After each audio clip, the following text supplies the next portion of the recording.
are greatly missed by the country. And the farmers in the community where I'm from, they are seriously affected. Now, Madam President, another problem that I notice we have not addressed in this budget is the issue of markets for our small farmers. It is thankful, I want to be thankful to two gentlemen in the community where I'm from, who have provided some outlet to the farmers.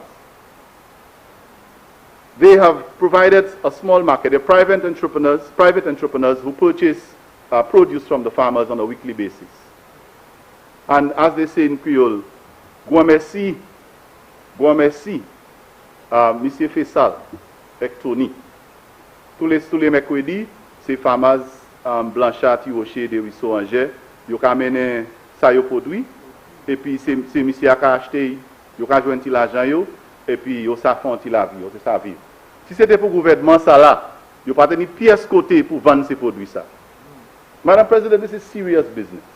And this is what we need to see the government engaging in.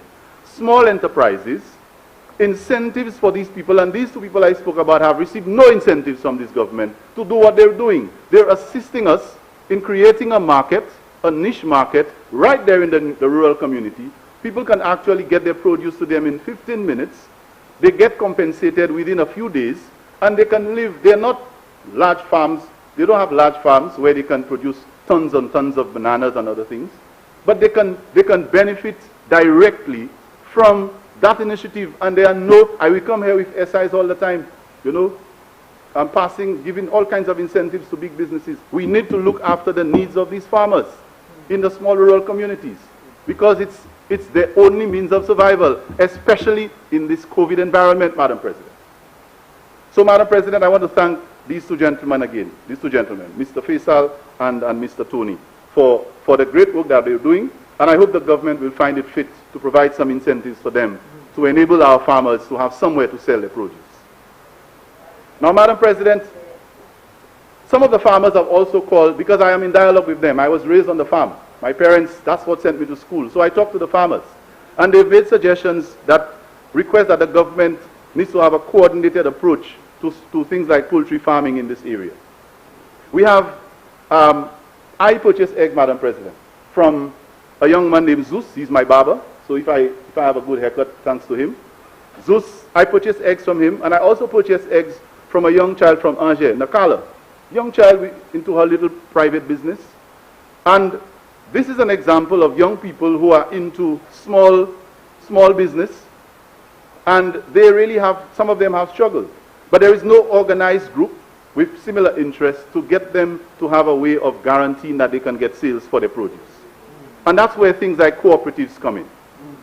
You know, the government can provide that type of leadership to ensure that there are small cooperatives, small groups within these communities that can harness the efforts of these people. They want to do stuff, but they don't always have the skills, and they don't have the facilities to put their ideas together and get their produce out of the way.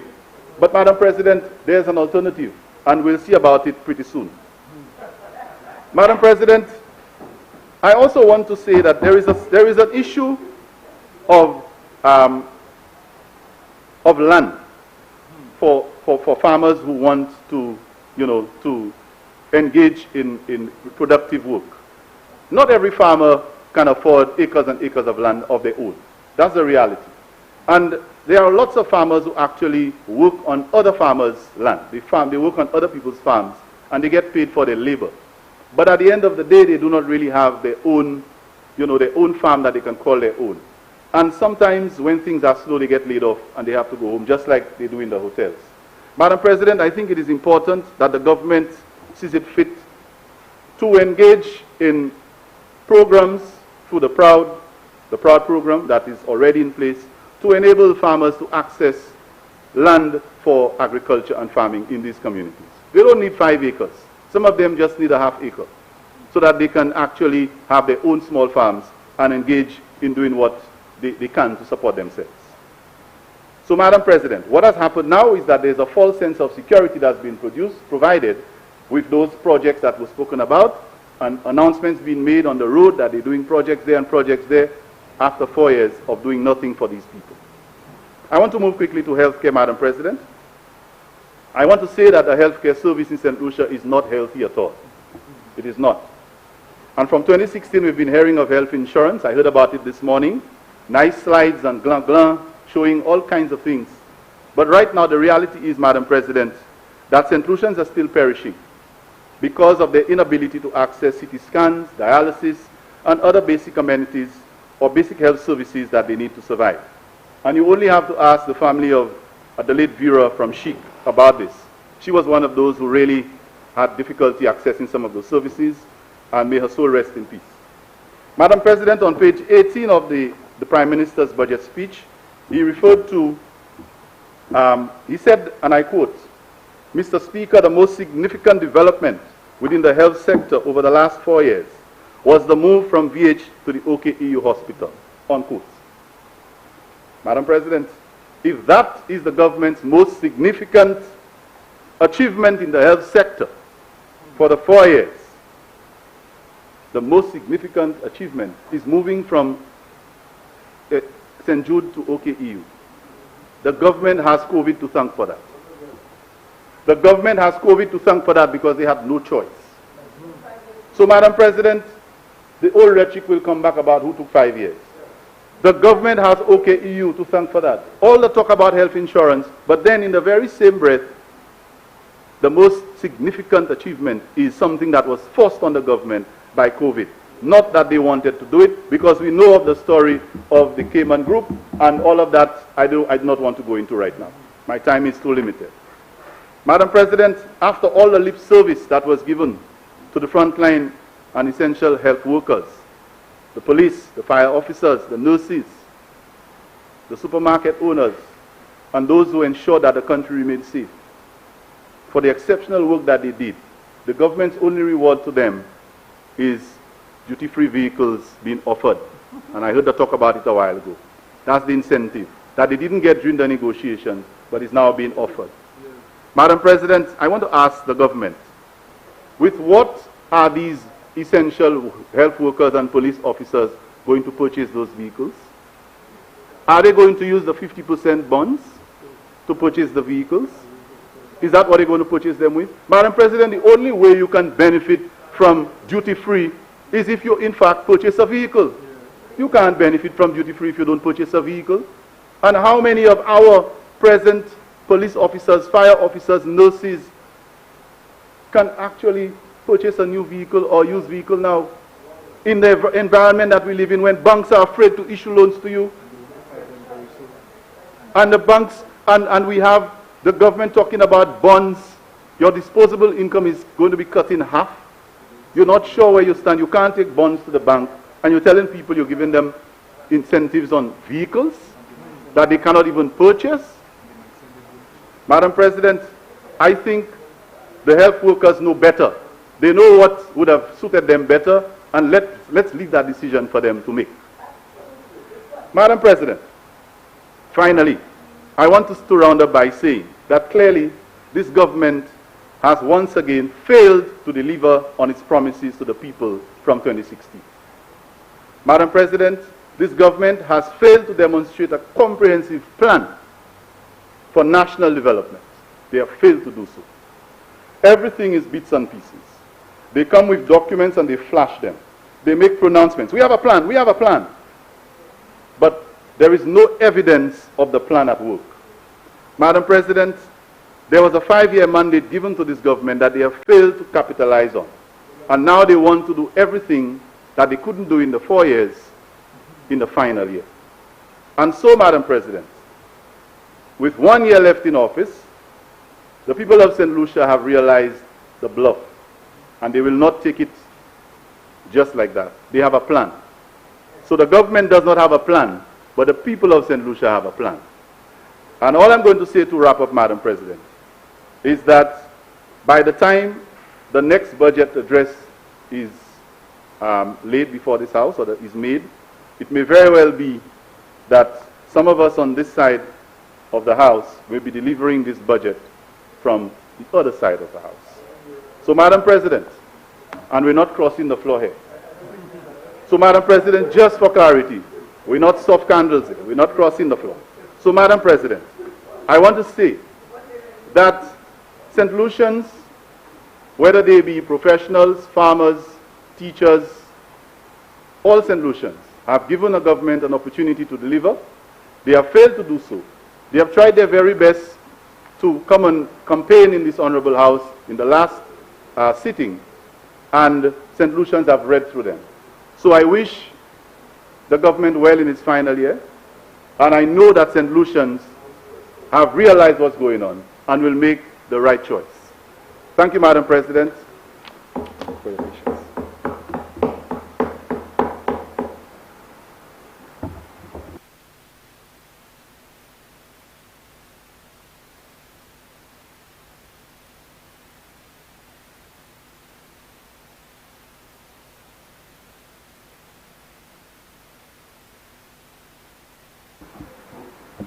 Leader of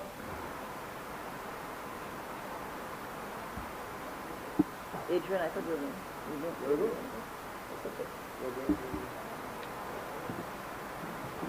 Honorable Minister responsible for culture and creative industries. so many things. Yes, it's going to push everything forward. It's okay.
That's fun.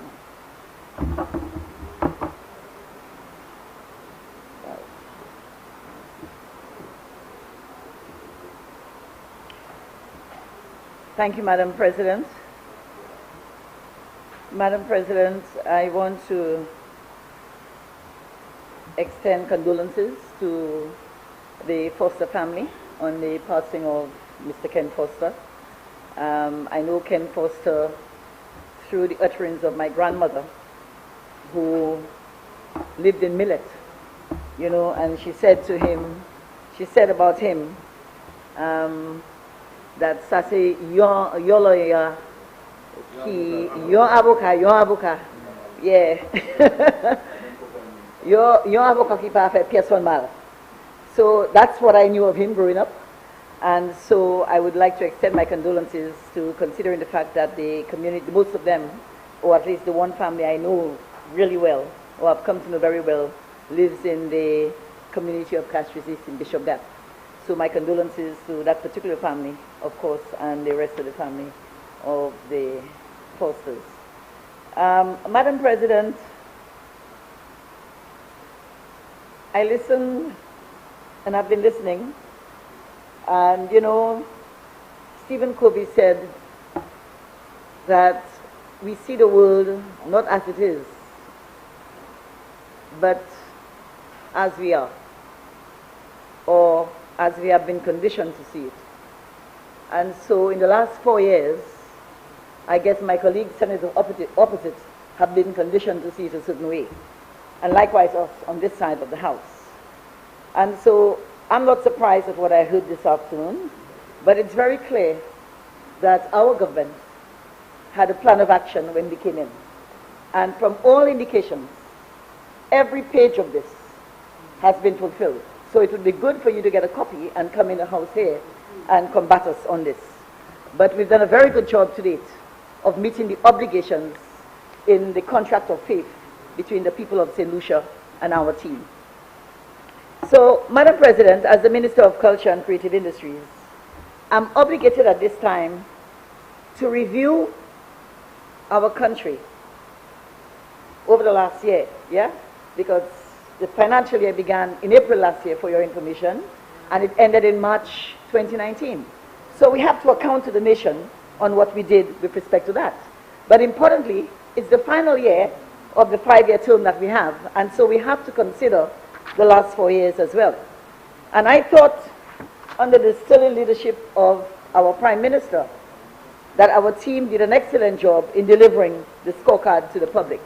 Madam President, in the last 4 years, my government, under the leadership of Prime Minister Alan Chasley, has been relentless in making decisions and driving our citizenry in a direction that underscores the fact that we as a people are the determiners of our own destiny. As a nation, we can achieve anything that we want to. The key is having vision, ambition, and drive. For my government, that vision is building a new St. Lucia. And for my government, our drive is the people. Our vision to build a new St. Lucia starts by putting God first and foremost, because we recognize that there is a power that is mightier than all of us. And with the armor of God, we continue as the government of the people, for the people, and by the people, to move forward with confidence each step of the way. And when I say confidence, Madam President, I'm speaking about the type of confidence that Julian Alfred, our first Olympic silver medalist, had when she, along with the beach footballers, won St. Lucia's first gold medal at the Commonwealth Youth Games in 2017. I'm speaking about the type of confidence that Laverne Spencer had when she soared over the bar in the Gold Coast in Australia to win the gold medal at the Commonwealth Games in 2018. I'm talking about the type of confidence Kimani Melius had when he was issued the leadership of the youthful West Indies team for the ICC Under-19 Championships in 2019. I'm talking about the type of confidence that Annalika Frederick had when she won Miss St. Lucia, she won Miss OECS, and she won Miss Caribbean 2019.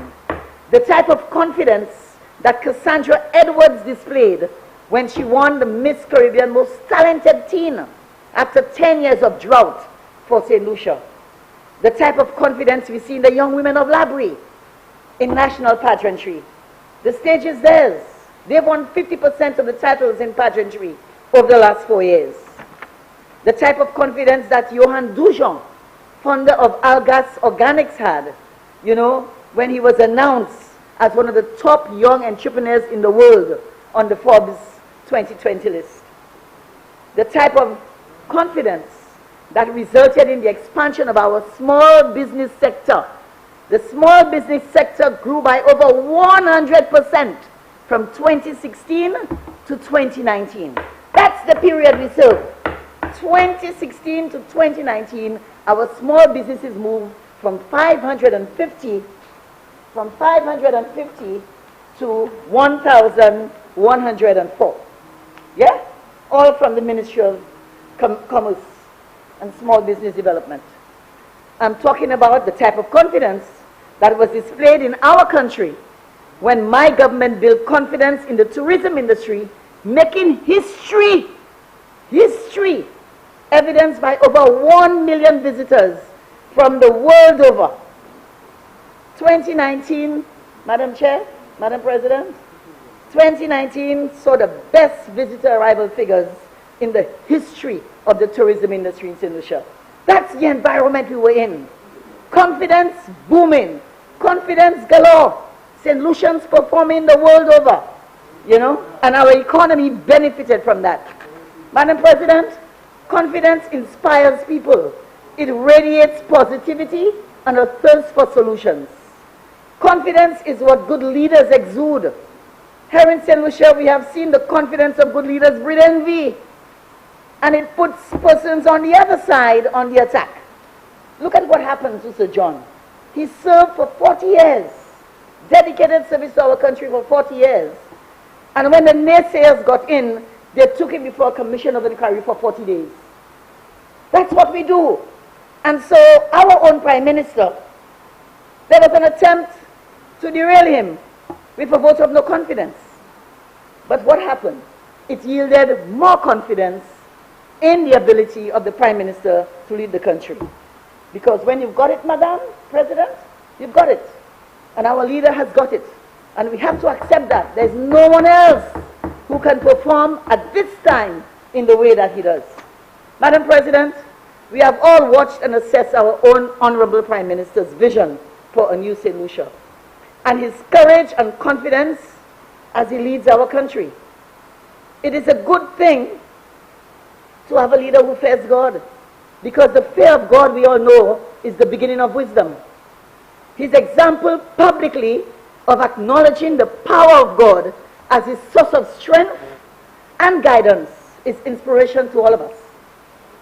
Madam President, only an unspiritual person led by demons could have difficulty with a Prime Minister who is taking time to pray before his people and asking for forgiveness as well. Only an unspiritual person can do that, you know. We have to acknowledge when things are right. And Madam President, the COVID-19 challenge has interrupted the government of St. Lucia, but even in COVID-19, St. Lucia continues to stand tall under the stewardship of the Prime Minister. Yes, COVID-19 disturbed us, but we sure will not destabilize. We have done the proprietary work, so we are not scared and we are not panicking. We are confident in our people's ability to discern what is in the best interest of our citizens. They will decide. Our citizens know that now is the time for us to face the challenge and define who we are with bold decisions. And we need leadership that will not cower. We need leadership that is bold and leadership that will take the decisions that are necessary in the interest of this country.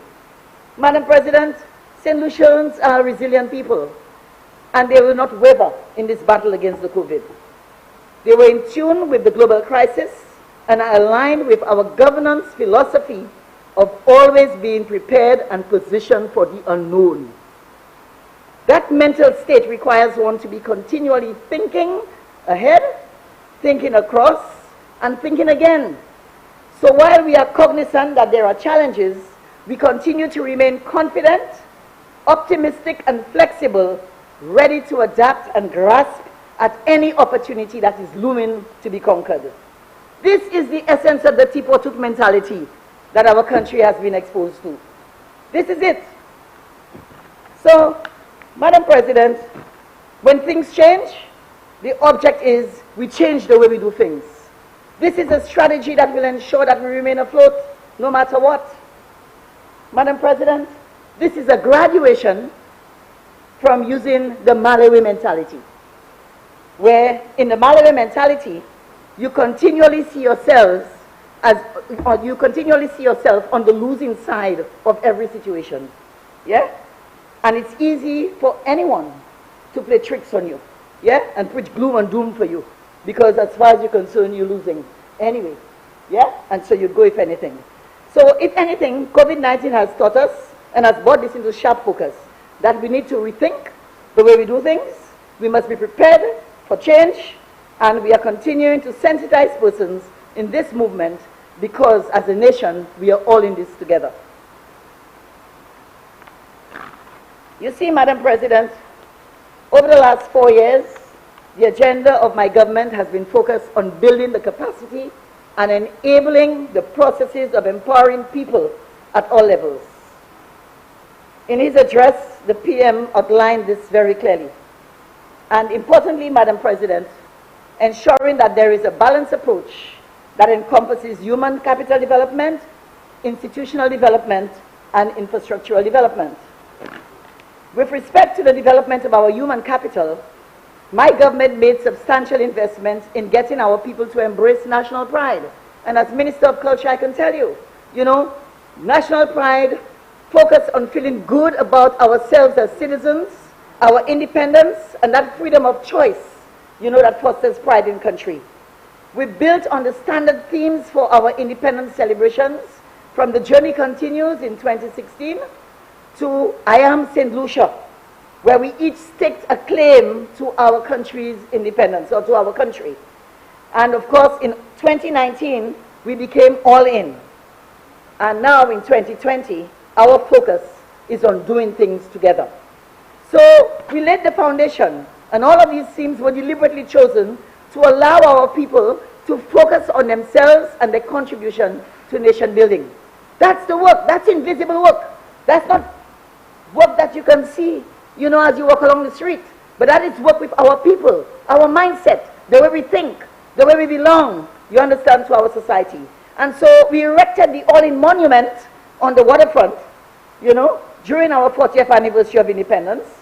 And we also stationed the flag permanently at Heroes Park, which both captures the essence of that thinking and demonstrate how proud we are of our achievements as St. Lucians, and in particular, the St. Lucian brand. That is what we did, that is what we did, and we need to look at our society bigger than looking for flyovers and hotels all over the place. But the work that is happening with our people is very important. So, Madam President, even the creatives in here, Madam President, yourself, my colleague Senator, were all a part of that process with us, You made your mark with respect to the development of our independence programs. You worked with many of our young people, and you added value in building pride as well, both of you. And we thank both of you for your contribution to that effort. So when I hear the naysayers, it bothers my mind that we're not reading and we're not picking up what is happening in our environment, but we're looking to represent.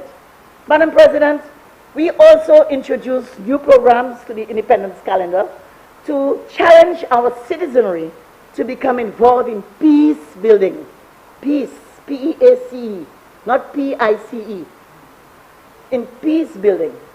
Madam President, the Independence Civilian Parade is an initiative in which thousands of St. Lucians participate.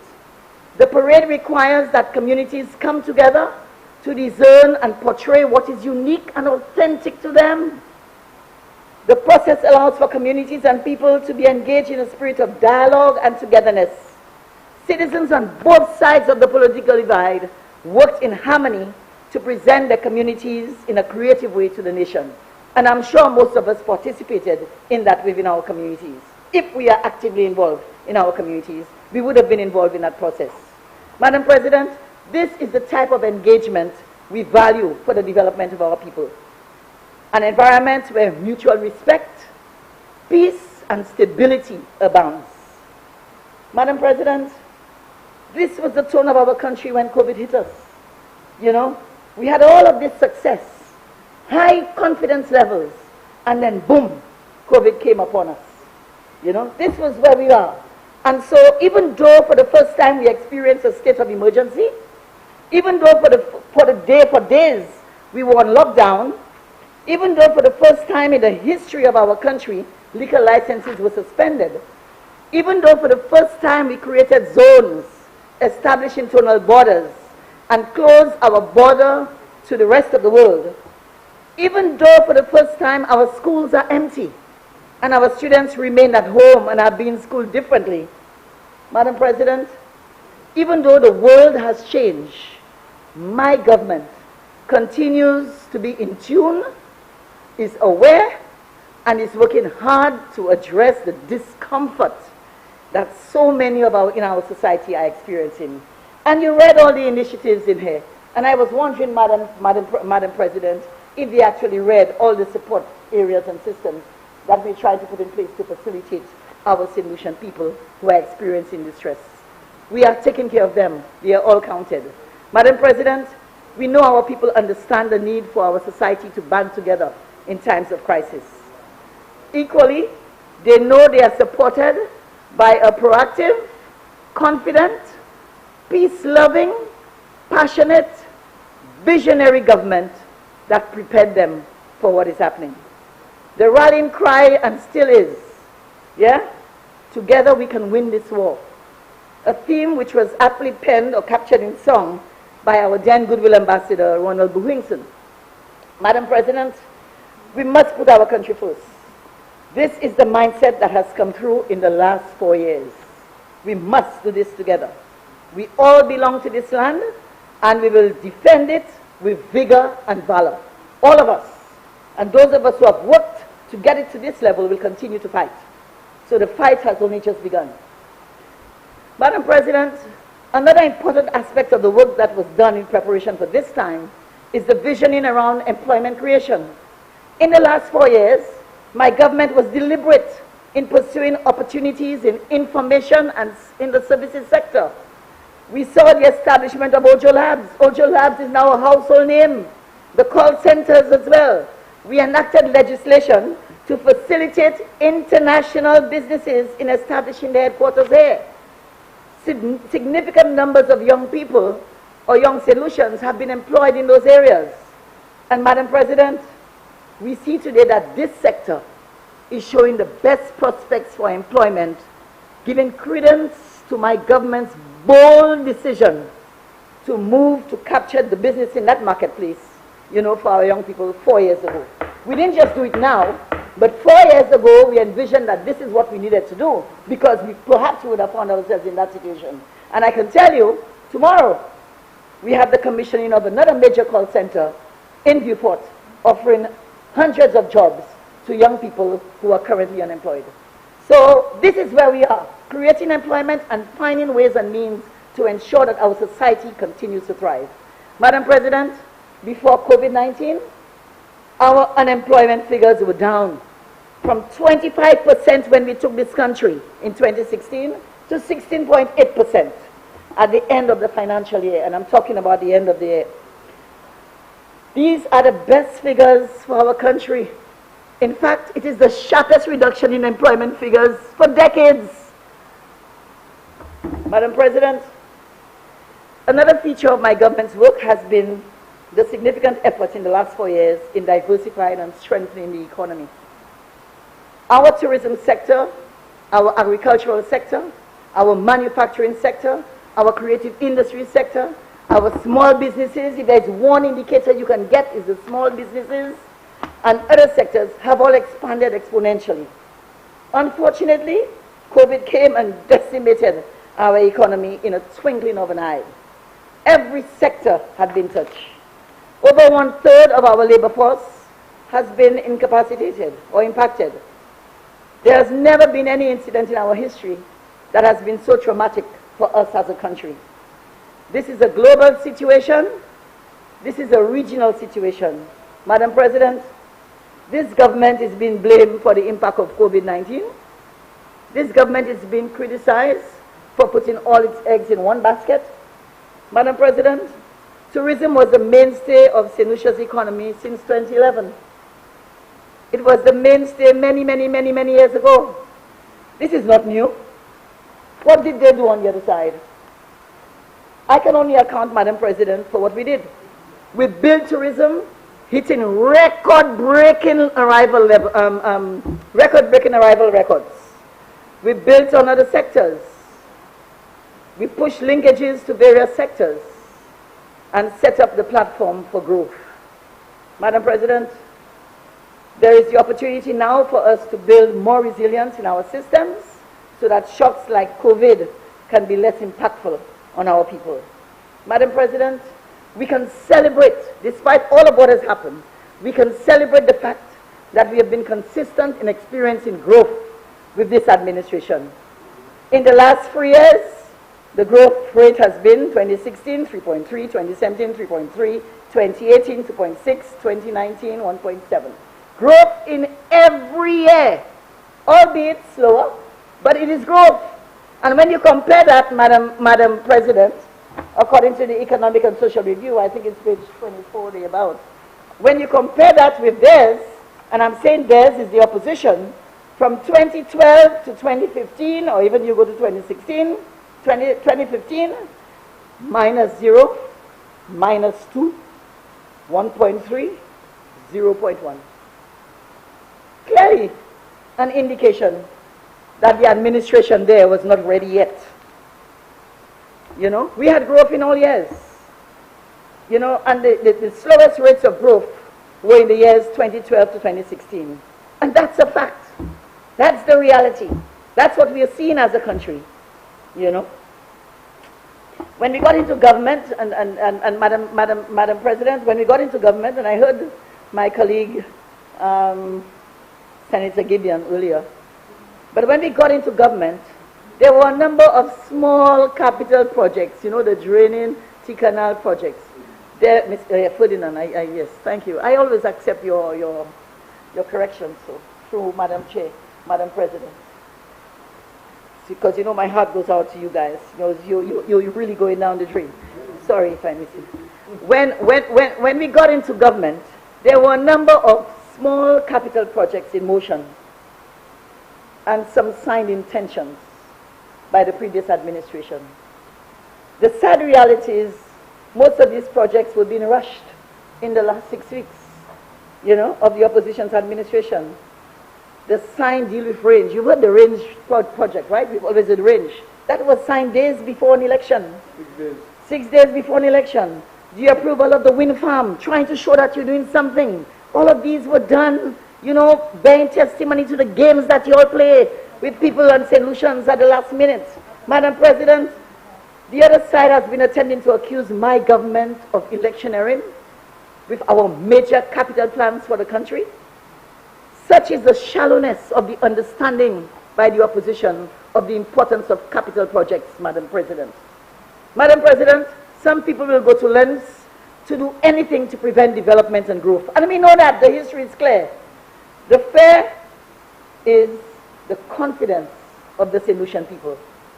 Madam President, my government is not a bounce and draw government. I've said so time and time again. We do not believe in $5 can block a hole. We plan systematically to achieve the mandate given to us by the people of this country. When we took office, there was a tremendous amount of foundational work and restorative work that needed to be done. And so in the last 4 years, we have been meticulously working in undertaking works and that allows us, or allowed us, to connect with our citizens and showcasing the type of government we are. Yeah? That's the type of government we are. You know, Madam President, I had an experience, and I think it's important for me to say that here before I go on. When we came into office in 2016, a gentleman came to see me, you know, at the ministry. I was at the then Ministry of Equity. And he said to me, Mrs. Belrose, I did this project in 2010. 2010 he did a project for the United Workers' Party administration. He completed the project, the evidence was there. The government changed in 2011, so his paperwork had not gone through, and it took us 2016, we began doing his paperwork. 2017, the gentleman got his compensation. That's one of the small contractors who had a family, you know. His wife was ill, but he was not getting the attention from the other. 5 years in office, and he was totally ignored. 5 years in office, totally ignored. This is a small man. We had to address that, and the worst person was me. The worst person was me. I was not a parliamentary rep, but there was an ordinary citizen who felt he couldn't go to anybody else, and he came to me to solve the problem, and we had to solve it. And so there are many other solutions like that. Some people are afraid to come forward, but those who come forward, we owe it to them to resolve those problems, because our society will never be healed. It will never be healed if we continue in that vein. And so our government had been focused on fixing that, and we've been doing a good job at it. In addition to all the projects that we've done, the water projects, the road rehabilitation, the delivery of early childhood systems, provision of Wi-Fi services, redevelopment and modeling of community parks, school refurbishments, building of health and community centers, establishment of the beach parks. You know, so we've done a lot of things. So you must give credit where credit is due. And as leaders in this country, we have to own up. You know, when people perform, we have to say they perform. And that's why I was happy to see the scorecards coming through in the lower house, although I should not say anything about the lower house. But the lower house, I was very impressed, Madam President, with what I saw as a citizen. So, Madam President, while you will not see large hotels and high-rise buildings, which is what they're looking for, what my government has done is to focus on the small man. In tourism, for example, for 2019-2020, that financial year, over 20 locals got incentives to facilitate local investment. This is unprecedented, Madam President. These local investors continued the development of projects in health and wellness, car rentals, small properties, tours, and food and beverage. This is only the first phase, you know, Madam President. And focus is on projects that touch the lives of the people at the very core and allow us Senator, to you have celebrate 15 more the minutes. solution. How much? 15.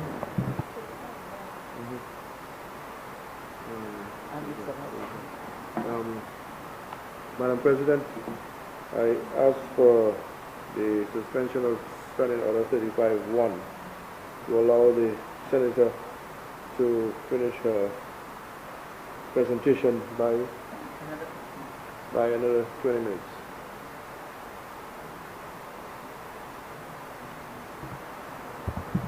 Senators, the question is that Standing Order 35-1 be suspended in order to allow the Senator to finish her submission. The request is for 20 minutes extra. I now put the question. As many as are of that opinion say aye. Aye. As many as are of a contrary opinion say no. I think the ayes have it. The ayes have it. Thank you, colleagues senators. Thank you, Madam President. But Madam President,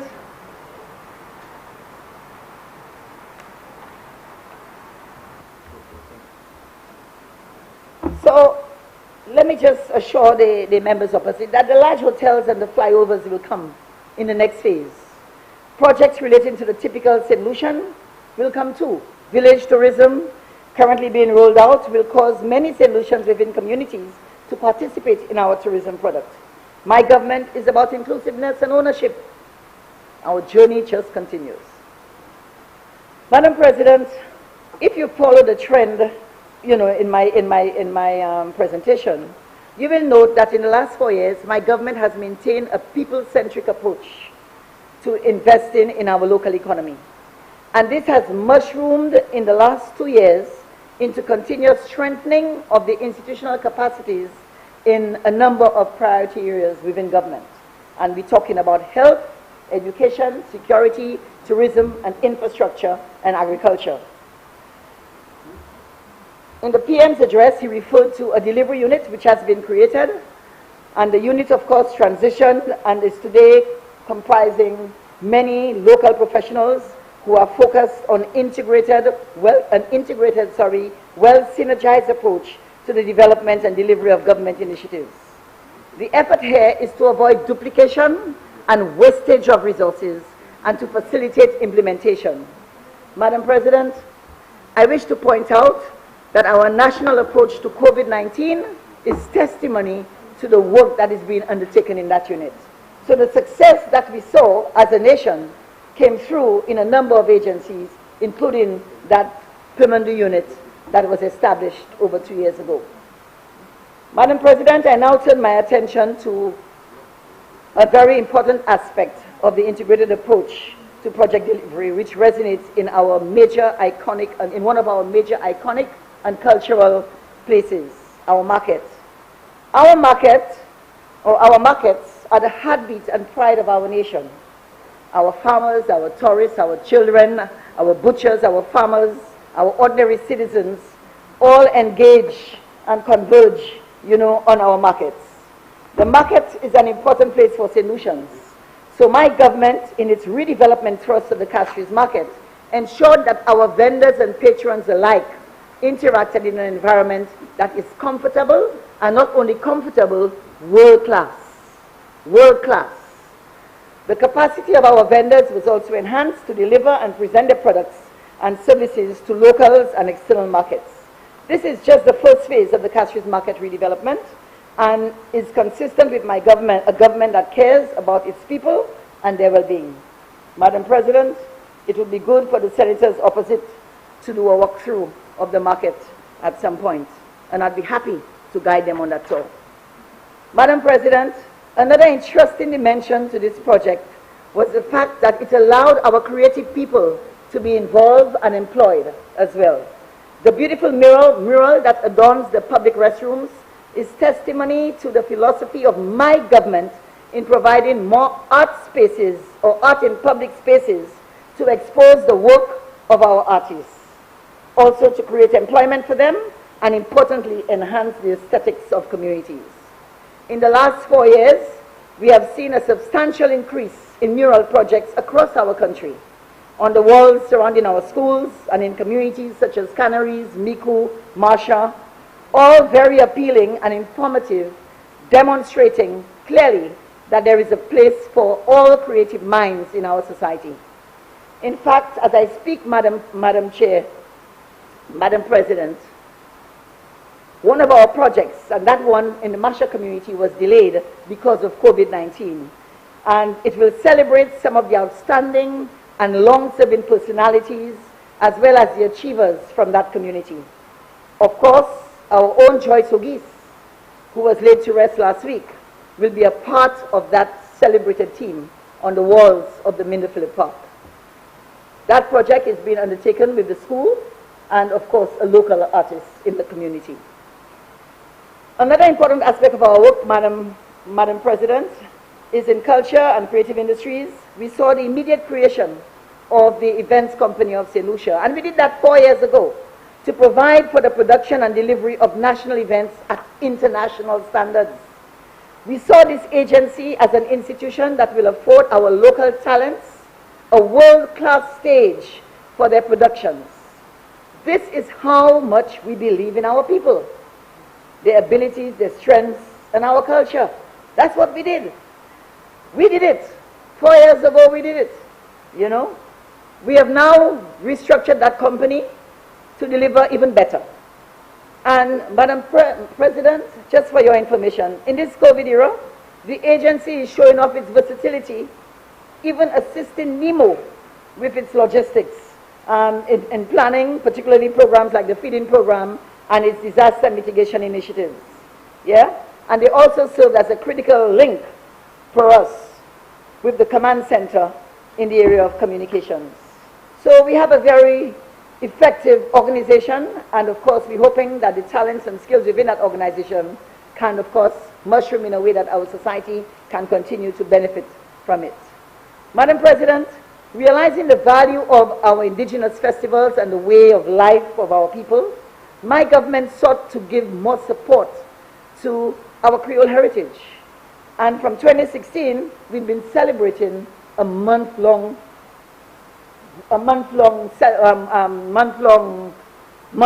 celebration, I guess, of activities.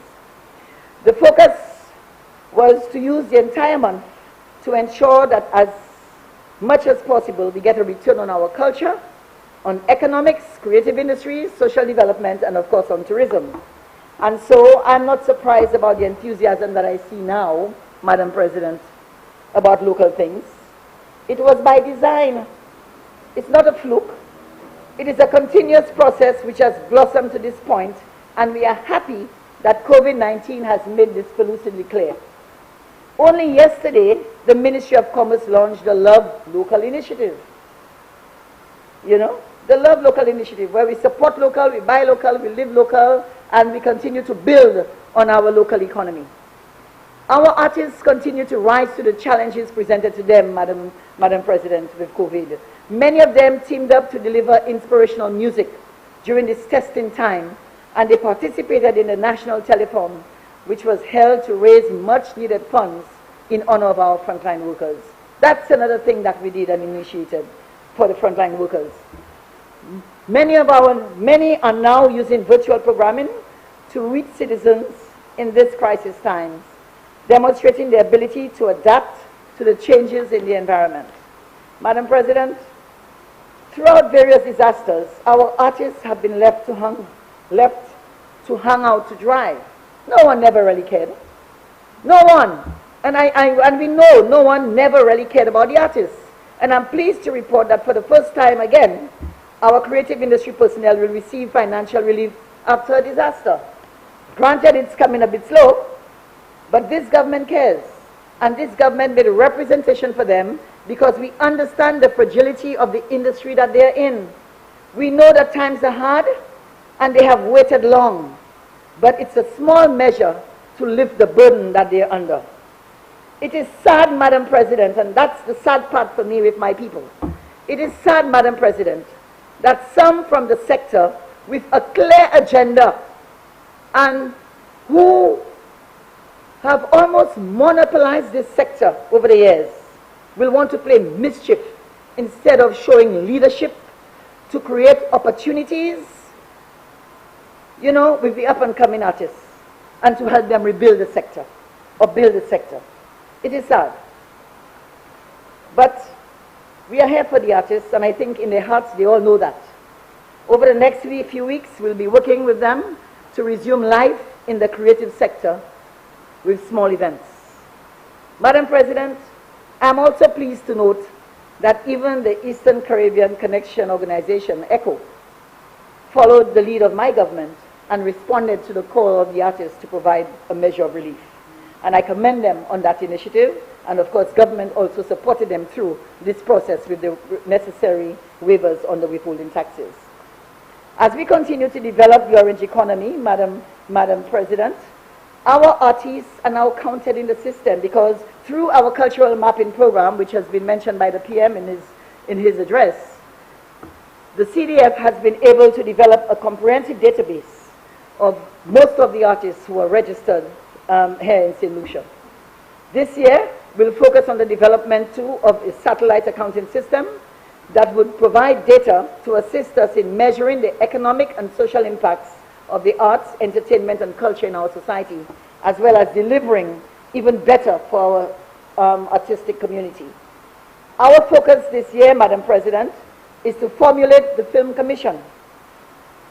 This, which is overdue in our creative industries landscape, will come at a critical time to develop business opportunities and bring revenue to St. Lucia. Madam President, our people are our greatest resource. As a government, we are conscious of that. And we believe that we have demonstrated that every step of the way, not only for our artistic people, but for our public servants as well. They too can tell their story. We know the high quality of work that our public servants and institutions can deliver. We saw great examples of that from the Chief Medical Officer and the staff of the Ministry of Health, the Acting Police Commissioner, and of course the members of the Royal Police Force during the initial fight of COVID, the staff of the Ministry of Tourism, the Office of the Prime Minister, and so many more committed officers who diligently prioritize the interests of the wider society first. You know, we continue to demonstrate our appreciation to them and all the workers on the front line. Our public servants are astute, and they recognize when their contributions are appreciated. They know they are highly respected by the leaders of this country. We continue to encourage them to come to the fore because they are the experts. They are the ones with the knowledge. While we as politicians set policy and make the decisions, their contribution of technical and professional advice to the process is highly regarded. With their support, we have been making sound political decisions. And that's another itching point for the opposition. They are with us every step of the way. Madam President, my ministry is focused on the creation of a nurturing and favorable policy environment that will yield the greatest economic return, social and economic return for our country. This year, Madam President, we made 13 small grants available to our creative people in music, film, culinary arts, and of course supported them through regional and international engagements. We also assisted 36 different organizations and individuals in delivering community performance initiatives. As part of our brand development, we hosted an image and marketing workshop to enrich and enhance the St. Lucia music product as a whole. 27 artists and their managers participated in this event. We also hosted an intensive training session with internationally renowned Michael Burnett, who has worked with regional and international stalwarts in the music industry.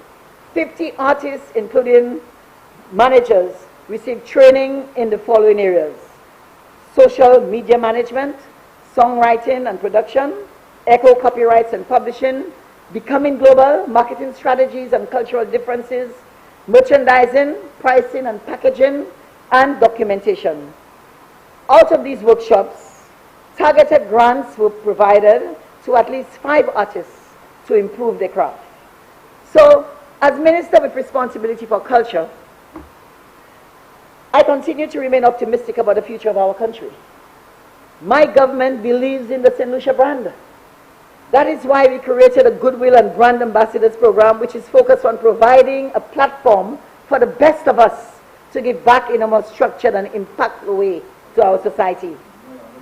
Our ambassadors are currently from a wide field. We have music, sports, visual arts, gastronomy, philanthropy, academia, media, of course, and other areas. And just to note, Madam President, our Goodwill Ambassadors, we have Mr. Gordon Commissioner Williams for music, Taj Weeks for philanthropy, Germaine Colin Defoe for sports, Laverne Spencer for sports, Mr. Darren Julius Garvey for sports, Sir Leslie Ferdinand for sports, Mr. Jalin Yudovic, visual arts, Mr. Joseph Marcel, performing arts, and Mr. David Williams for academia. And you would have heard Mr. David Williams' contribution during the time of the rioting on the George Floyd.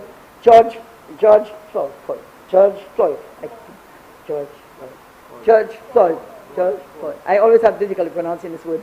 But in any case, but you would have heard him with respect to the debate on racism in the U.S., really adding good solution flavor to that discussion that was coming through. And then, of course, we have Mr. Ken Shitoli, who is also doing philanthropy and supporting us in the medical field. Our ambassadors are all at work. Ambassador Taj Weeks has hosted a telethon to assist St. Lucian students who were struck aboard. Currently, Ambassador Weeks is working on assisting us in higher education. Ambassador Gordon Williams is also working in film and higher education with St. Lucia. Ambassador Shitoli very soon will be delivering some much relief to the differently able. Ambassador Yudovic is working to expand linkages between the creative arts and tourism. And there are many more initiatives ongoing, Madam President. Madam President, we continue to assess this program because we believe it is the right program for this time. We believe that we have a number of solutions who have the capability, who have the ability, who have the resources to be able to support and assist us in the work that we are doing. And we'll continue to assess and grow this program in the way that we can do best. With respect to our Brand Ambassadors program, Madam President, our brand ambassadors have been appointed for 1 year. During that time, they will serve as an icon for St. Lucian destination brand and provide the impetus for young and upcoming professionals in their field to develop excellence. Our brand ambassadors qualify for development assistance from the various agencies of government to perfect their craft as they aspire to become Goodwill ambassadors. The brand ambassadors for this term, we have the soca artist, Mr. Teddyson John. We also have Ricky T as another artist, and of course, Afa Ale. We also have Mr. Lashley Moto Winter. There's also our drummer, Stix Michelle, our music performer, Jonic Frizzle Leo, and of course, entrepreneur, Mr. Johan Dujon. Most of our brand ambassadors have started engagement, but as a result of COVID, Madam President, there has been a significant interruption in the work that they do. My government will consider the term of these ambassadors to ensure that they have sufficient time to serve because they've lost about 3 months because of COVID.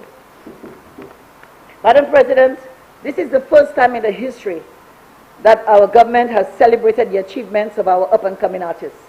This Brand Ambassadors program inspires hope and inspires confidence, and the type of confidence I spoke about earlier. Madam President, in the last year, our Creative Industries unit facilitated many export market opportunities for our artists. Our Goodwill ambassadors and brand ambassadors were no exception. And of course, we did all of that working with the Ministry of Commerce and also the Cultural Development Foundation. Just to highlight, Madam President, late last year, two of our leading groups performed at the Taiwan's National Day celebrations. And you got a chance to witness the presentations, Madam President. Ronald Bohingston and Friends and Tribe of 12, ably led by our colleague, Independent Senator Adrian Auger, represented St. Lucia with distinction during the celebrations, which was viewed by millions of people in Taiwan and across the globe. The St. Lucia brand was at its best. We certainly thank the government of Taiwan for the opportunity, and our Ambassador Laurent, and the government and people of Taiwan who made this spectacular promotion possible. My government does not discriminate nor vacillate when it comes to the St. Lucian brand. If you're good, you're good. In the previous regime, the government would have gone to lengths. They would have gone to lengths to attempt to kill enthusiasm and verve in the name of the party. But we do not do this. This is an all-inclusive government. We believe in the best of us and giving them the opportunity that they deserve to impact our nation. Our hope is that they too will be honest about it. Madam President, we also have a contingent of 90 artists who got the opportunity to represent our country in the Cultural Showcase of the Caribbean, which is CariFesta. They performed to sold-out audiences, and I got a chance to witness some of the performances in Trinidad last year. Our creative young people, poets like Valdemar Lucien, Ethan Fletcher, young writers like Monique Ogis and Jessie Mayers, our next generation of choreographers and directors such as Drania Frederick and Barry George and Trevor King, young performers like Claire Marie Smart, Christella Emmanuel, Delsley Jabatis, Sadia Chandler, Diane Phillip, Yasmin Butcher, Robert Rene, Kinney Rambali, all delighted the audiences at the Regional Showcase for the Arts. We certainly commend them on their tremendous contribution to consolidating and promoting the St. Lucia brand.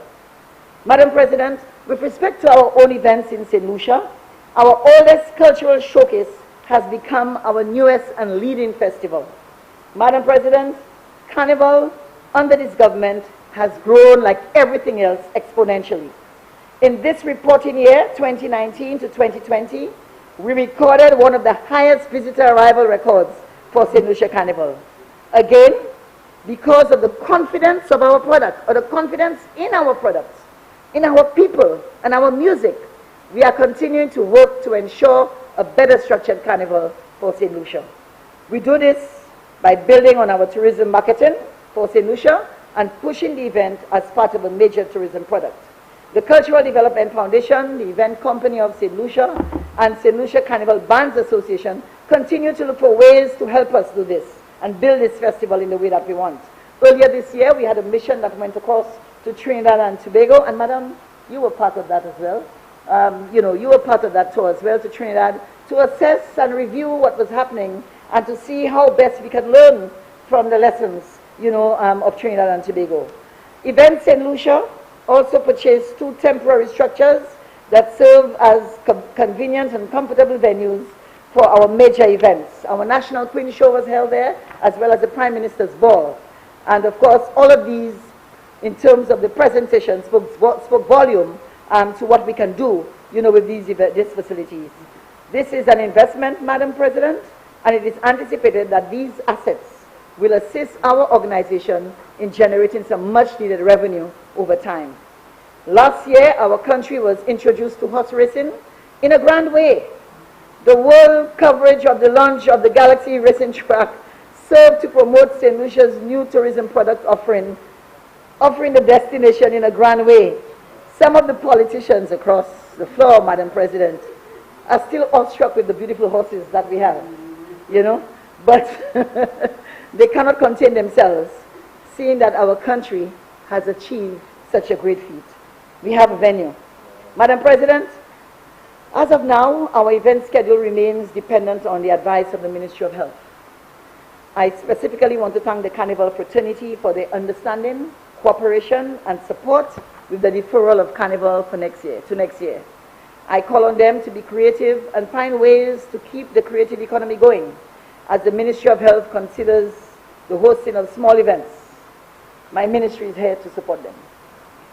This year, 2020, Madam President, the Department of Creative Industries and Culture has only received $7,930,100 as compared to last year. We just got, because of COVID, 50% less of what we got last year. This amount represents a significant decrease for us. However, we are satisfied that most of the areas that we do have are covered within the budget area that was given to us. And we'll work the magic because we are creative people. So our Folk Research Center continues to get their $322,000 with respect to a subvention.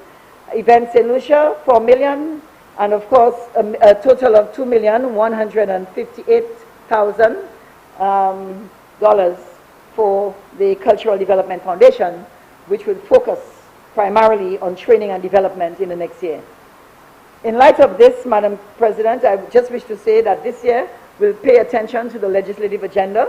The Prime Minister has articulated very clearly in his budget address that we will be focusing on a review of the policy, which is the major program for us next year. We have begun the initial review of the policy, and of course we'll be fleshing it out in the coming months. Also on the legislative agenda is the film industry. Madam President, our country is consistently being filmed, used and portrayed in film without us receiving the appropriate compensation. Through the ambassadorial program, we will champion the film policy and establish a commission with a revenue stream to facilitate its development. Our Cultural Development Foundation continues to train our people in various genres of the arts, but it must continue to move in an even greater way to address the growing interest, particularly among our young people in the arts. We must push and drive. It cannot be an institution that is so rigid that it has difficulty accepting and embracing, young people. It needs to be fixed. The CDF's mission is to nurture and develop culture and artistic expression as instruments for social transformation and nation building. And so it must continuously be a beacon of hope and an institution that is open to ideas and suggestions. We must get the right mix for the CDF to ensure it delivers on that mandate, and we are working at this. Culture is dynamic, and we need an institution that is relevant and will listen and respond to the issues at hand, but at the same time maintaining the standards and authenticity of who we are as St. Lucians. We are currently putting a team together that would assist us in meeting the goal of transforming this organization into a more friendly institution for our citizens, particularly our young people. As we look at the opportunities that arise in the COVID-19 era, Madam President, we are convinced that we are on the right path in performing for our country, in programming for our country. COVID-19 has come and disrupted us, but it has not destabilized us. We will emerge stronger. It has given us further impetus and golden opportunities. We must seize those opportunities as we look to push our country and gain a competitive advantage as we move into the third decade of this millennium. Madam President, the reality is, as a nation, we need to resolve the following: unemployment benefits and protection programs for our people. We need to strengthen linkages between all sectors. We need to increase our consumption of locally produced goods, thereby reducing our dependency on imports. Madam President, I recognize the launch. We talked about the launch of the Buy Local or the Love Local campaign being rolled out this week. Madam President, we must also use advanced technology across all our systems. We must continue to sensitize citizens on the value of the National Insurance Corporation. Too many solutions are out of the loop. We must ensure that the provisions for our health insurance and our citizens materialize. We are committed to this. We must ensure adequate housing and amenities for our people. Honorable So Senators, these are our country's priorities. Honorable Senators, I want to draw to your attention Standing Order 9-3 as we draw close to 6 p.m.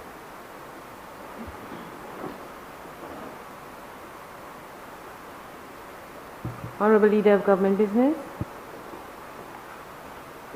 Thank you. you, Madam President. I beg to move a motion to suspend Standing Order 9.3 to allow the Senate to sit past the hour of 6 o'clock.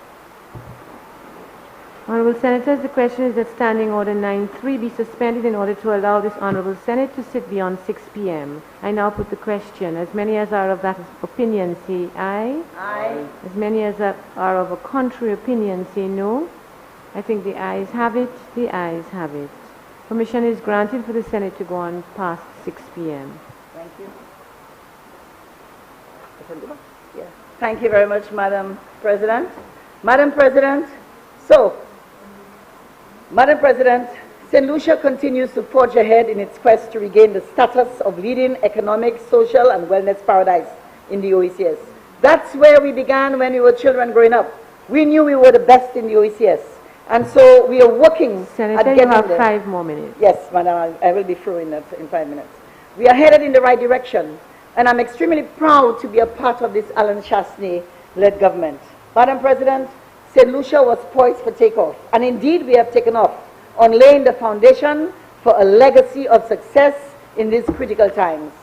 Indeed, rallying the region and working with the region to open up its closed borders. We were the first country to achieve a no-case day, of the coronavirus. In fact, we have had a streak for almost 32 days at one point. The first country to develop a reopening plan, which now serves as a model for all countries in our region. We are no strangers to being pioneers. In the previous administration, we were followers, playing catch-up on everything. But we have returned as leaders, and COVID-19 has brought an end to this backwardness and malice that had befallen us for the last 20 years. It has been a wake-up call. It truly has been a wake-up call. The challenge remains that we must all yield to the protocols, which is the game changer for the new normal. We know that there are many persons who remain stubborn and require the heavy arm of the law to drive the message home. Many lessons were taught in the public in the last few months. We continue to harbor those who blatantly disobey. We cannot continue, to harbor those who blatantly disobey the rules or disrespect and manipulate or disregard the law, because we put our lives and those of our loved ones at risk and would set back our own progress, undermining all the hard work and sacrifices that we have gone through to keep our country safe. Bravo to those who came forward and reported persons, they learned who were attempting to enter our country legally. Even their family members. And it was great that our people did this. We must maintain this type of behavior. Pasila pani situes la pakaini vole. Let us be our brother's keeper. And so, Madam President, I'm indeed happy with where we are positioned. And I look forward to greater levels of prosperity as time goes on. We know the time is going to be difficult, but I think we've done the foundation work in getting our society to understand where we are. And I particularly want to thank the staff of the various agencies, the Ministry of Tourism, the GIS, the Creative Industries Unit, the CDF and the staff, the chairperson, the former chairperson of the CDF, of course the St. Lucia Folk Research Center, the Department of Local Government, and all the agencies and civil society who continue to play a great role in the empowerment process of our people. Thank you for your indulgence, Madam President, and thank you for the great work that you've begun with us as well. Thank you.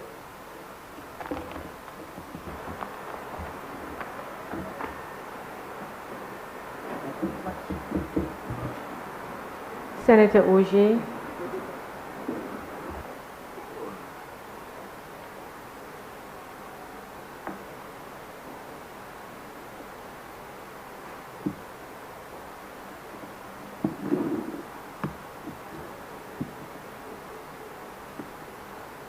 Actually, I'll use it.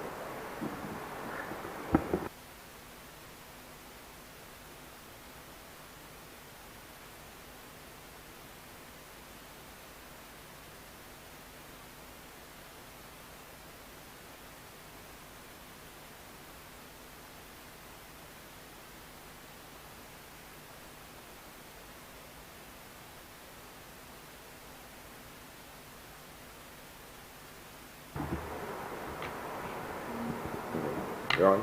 Thank you.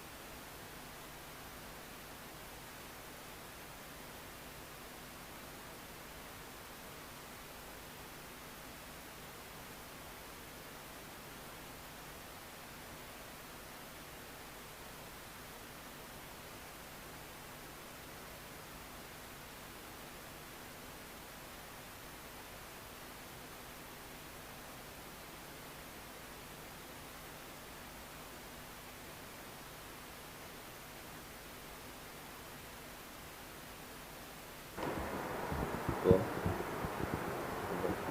Put it outside.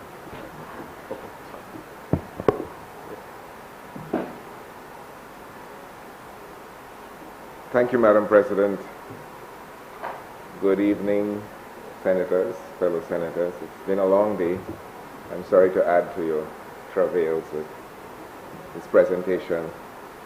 Madam President, I wish to begin by associating with earlier condolences expressed to the family of Kenneth Foster QC.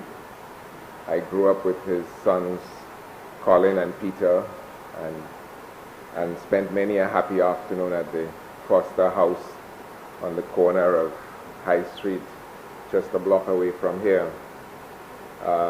We spent many a pleasant afternoon watching Batman and Robin on their large black and white TV, because it would be several years before we would see such electronic luxury in our own house at Paris. I must also welcome this advisory from colleague senators on the government side that there is a new independent party in our country. This is wonderful news. And I wish to assure Senators Isaac and Francis, through you, of course, Madam President, that should I decide to become a member of any such party, His Excellency the Governor General will be the first to be so advised. And thereafter, I will ensure that the two of you are the next ones to know about it, immediately thereafter. Until such time, we continue with the work of the people and the country. Madam President, this budget and this policy debate take place against an unprecedented landscape of uncertainty. I think we all know that St. Lucians are seriously worried about their future.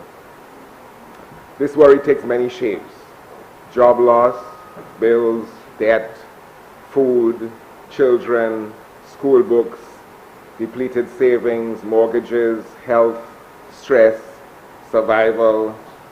Some people are even referring to it as Poshvid 20. For businesses, the worries take the form of zero sales or almost no traffic through the door, shortfalls in payroll, loss of key staff, insufficient cash, rising debt, utility bills this month, next month, survival. The picture for most of us is one of uncertainty. No matter who we are, large or small, rural or urban, these are uncertain times. And so the one thing this budget must do is to provide a sense of safety, a sense of stability, a sense of clarity, sober reality. And at this critical point in our existence, Madam President, as individuals, as parents, as young people, as communities, as a nation facing a very uncertain future, very uncertain world, these have become our basic human needs. No matter who you are, clarity, certainty, comfort, peace. They're in short supply. And more precisely, any national budget presented at this time needs to be clear and realistic. We must be able to count what we really have, what we can really count on, against what we must have, what we really need, and what we can reasonably expect to achieve with maximum pace and minimum waste.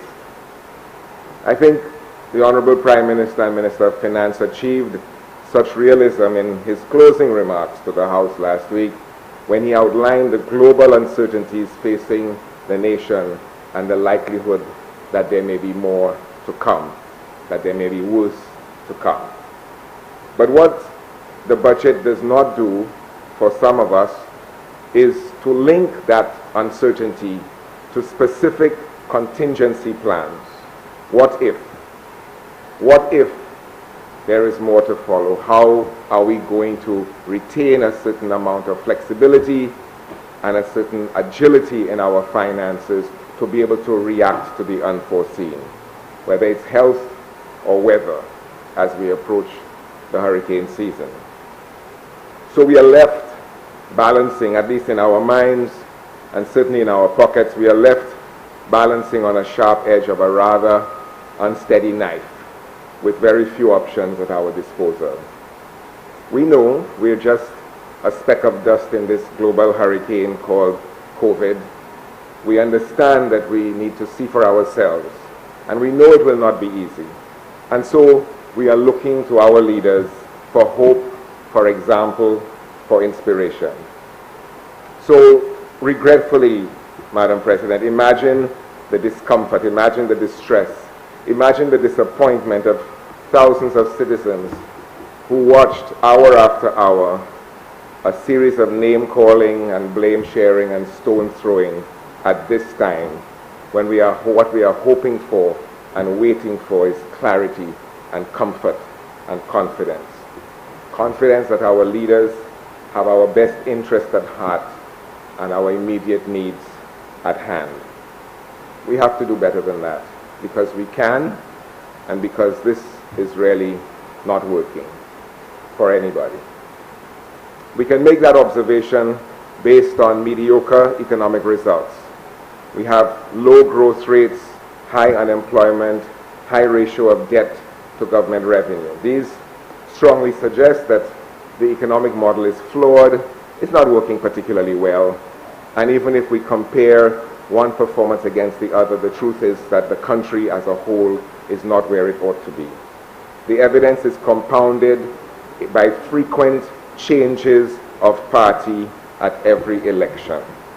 It's not working for the people of this country who wander from election to election, looking from one party to the next, hoping for fundamental change, yearning for real opportunity, searching for sustainability, for equity, for justice, for peace, for that feeling that we come first in the hearts and minds of our leaders, and that we have a meaningful stake in this land of our birth, which does not depend on who wins the next election. Let us punctuate this conversation with some basic facts.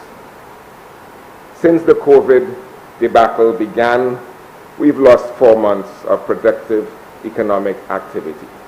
Those who survived April and May are staring at empty coffers and empty hands into June, July, August, September. We have not leveraged our COVID-free status sufficiently.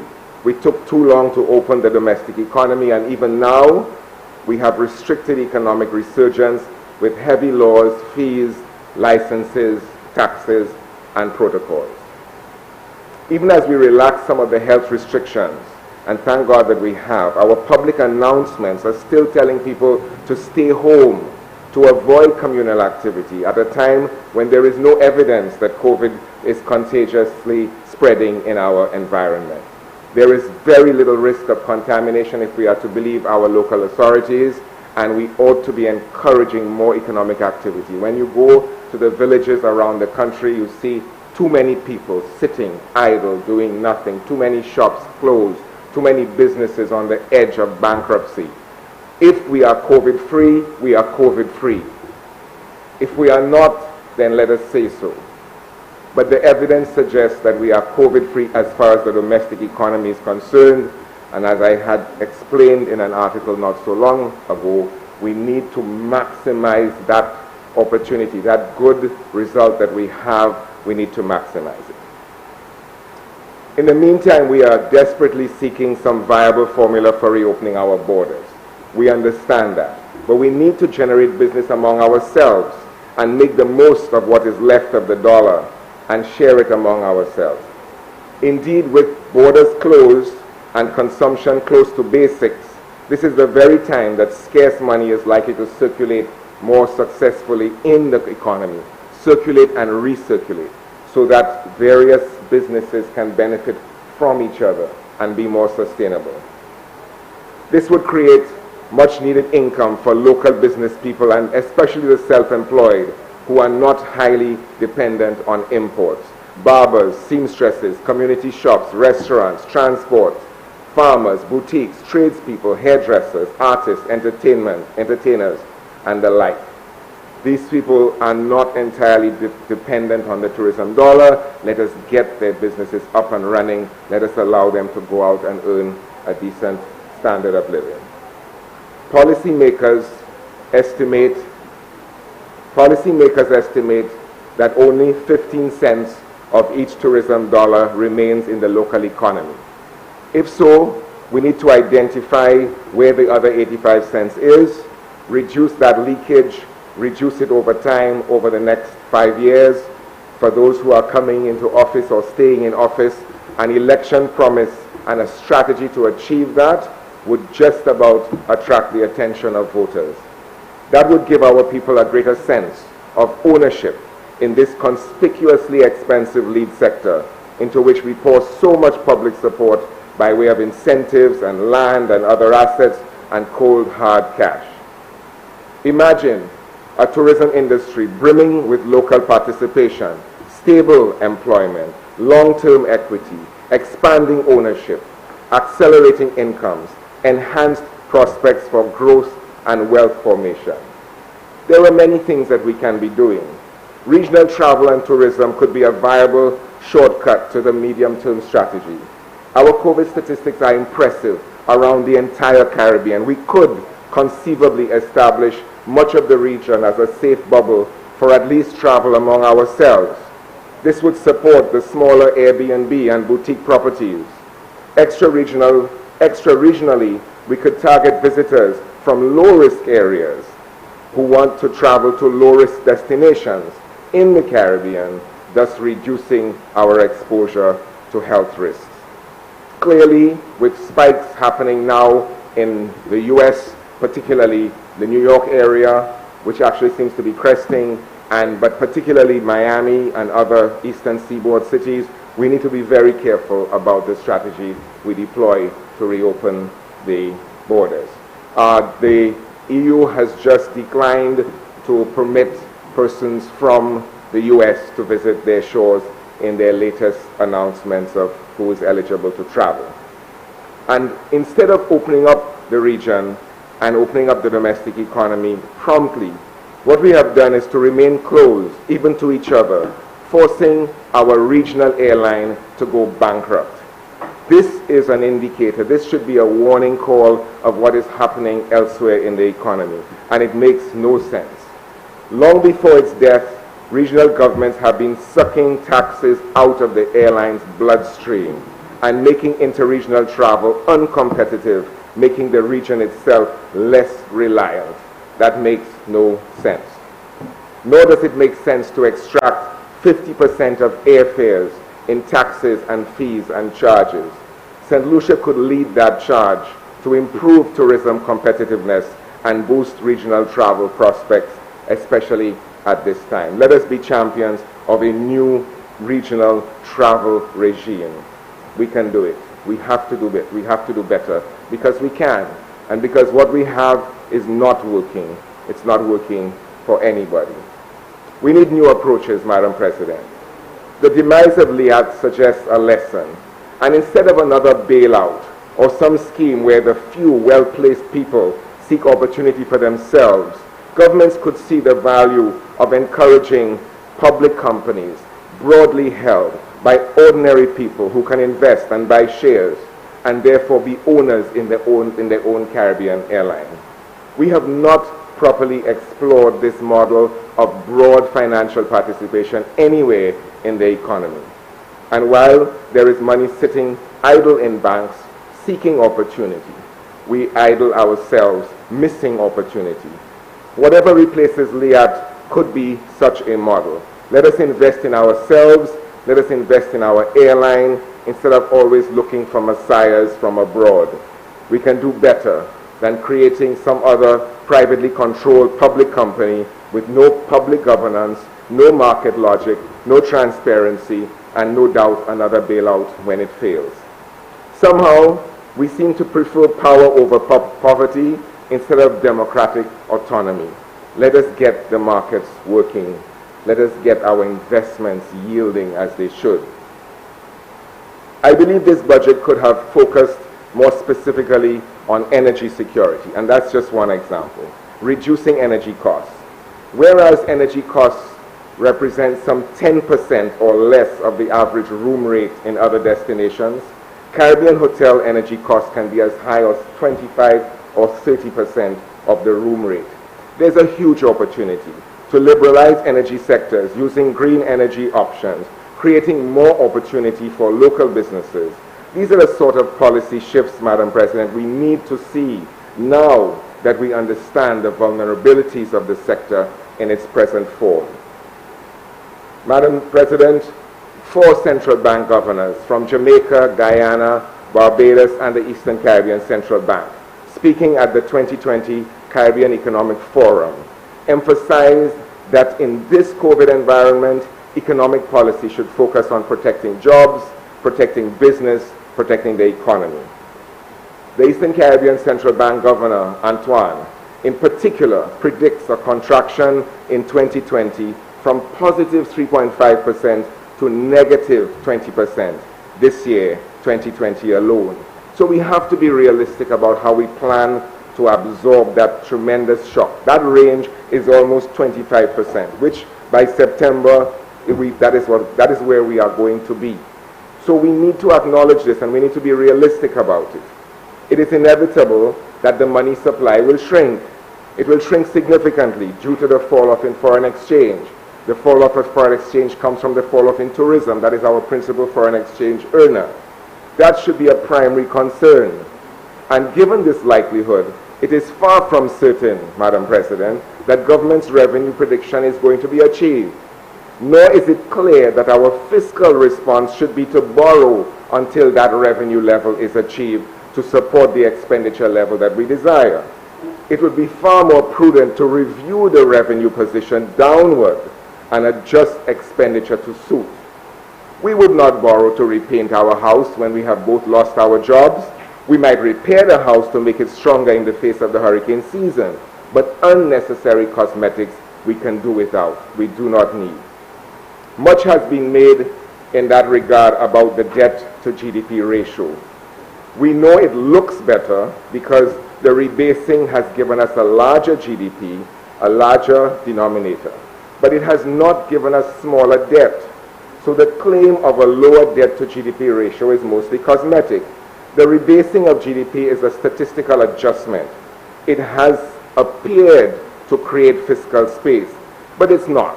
It is in fact a minimal adjustment from 59.6% to 59.3%, 0.3%. That is not a just claim to say that the GDP, the debt to GDP ratio has improved. Madam President, when we are considering public sector borrowing, central government debt, the far more relevant measure is debt to government revenue. This is the true measure of our ability to repay. And the basic picture, which is not that great, is as follows. We are seeing significant increases in expenditure against sharp declines in revenue. Current revenue declined by $1.14 million in 2019-2020. Therefore, we see that central government's fiscal position deteriorated in fiscal year 2019-20. And this is from the Economic and Social Review, page 62, 2019. So the deficit has increased from 57 million to 194 million. That is tripling that indicator from 1% of GDP to 3.5% of GDP. That is definitely a danger sign, Madam President, especially as we may be marching towards more uncertainty ahead. Again, the source is the Economic and Social Review, pages 68 to 72, 2019. Overall public debt, including guaranteed debt, increased by 3.4% to $3.4 billion. Central government debt increased by 3.6% to $3.2 billion. Government guaranteed debt is rising even faster at 4.4% to $192.2 million.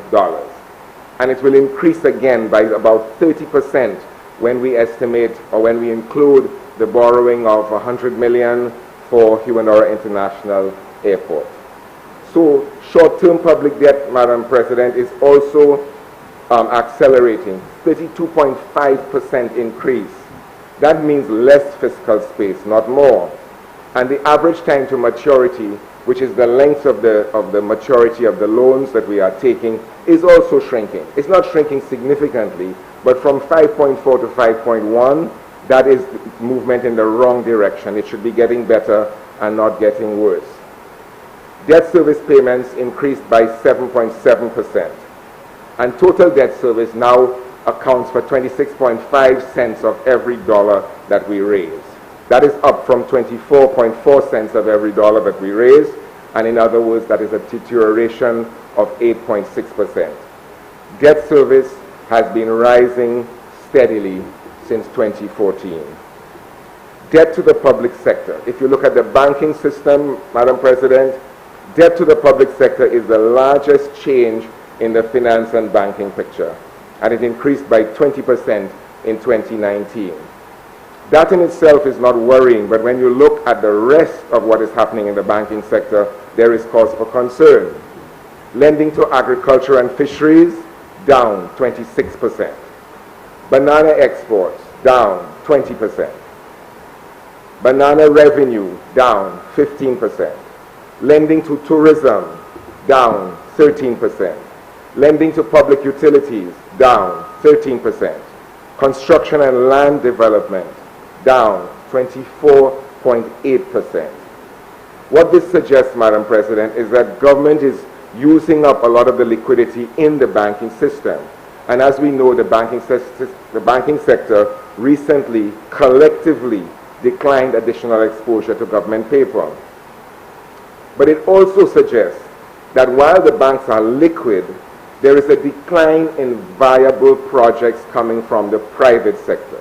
Let us also acknowledge that. And this is very worrying because the banks have liquidity and the interest rates are unprecedentedly low.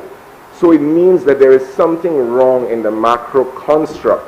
There's something wrong in the structure of the economy, that in an atmosphere of surplus liquidity and low interest rates, we are not seeing an increase in borrowing by the private sector. This is extremely worrying, and it means that we are going to have to have government-led growth instead of an equitable sharing of the growth imperative between the private sector and the public sector. You have the danger that the public sector is replacing the growth and investment energy of the economy instead of it being shared more equitably across all sectors of the economy. This is very, very worrying. And given that the private sector should be mobilized to invest and to grow and to increase employment and the payment of taxes, something is wrong under that picture that we need to look at very carefully. Economic opportunity is not being realized despite the availability of money. The troubling indicators continue, Madam President. Total exports down 12%, and the St. Lucia share of reserves at the central bank down 8%. Now, exports are our major source of foreign exchange earnings, in this case particularly tourism. So with tourism down, it means that our share of reserves at the central bank is probably going to drop as well. That is our savings account. That is the country's savings account, held in hard currency, mostly US dollars, at the central bank.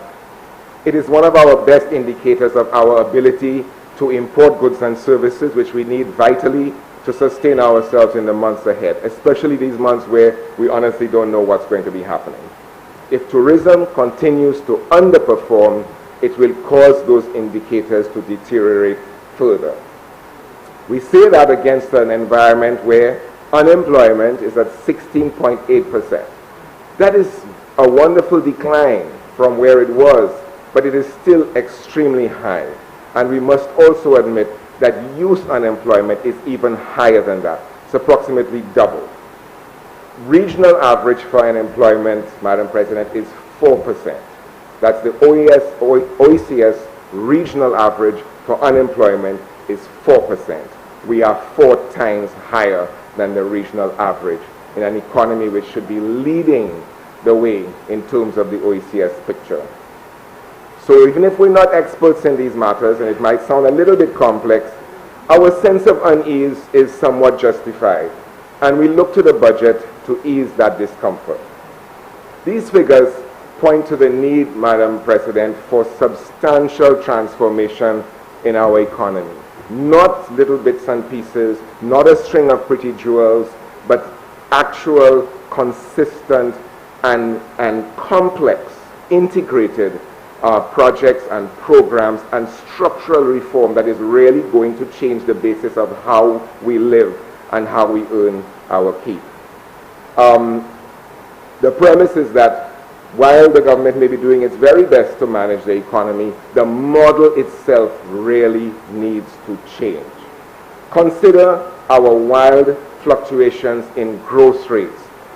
Since I will just quote you from 2007 onwards, wide swings in growth rates, a picture of random peaks and troughs, gains, losses, wiping out each other for the last 14 years across 4 administrations.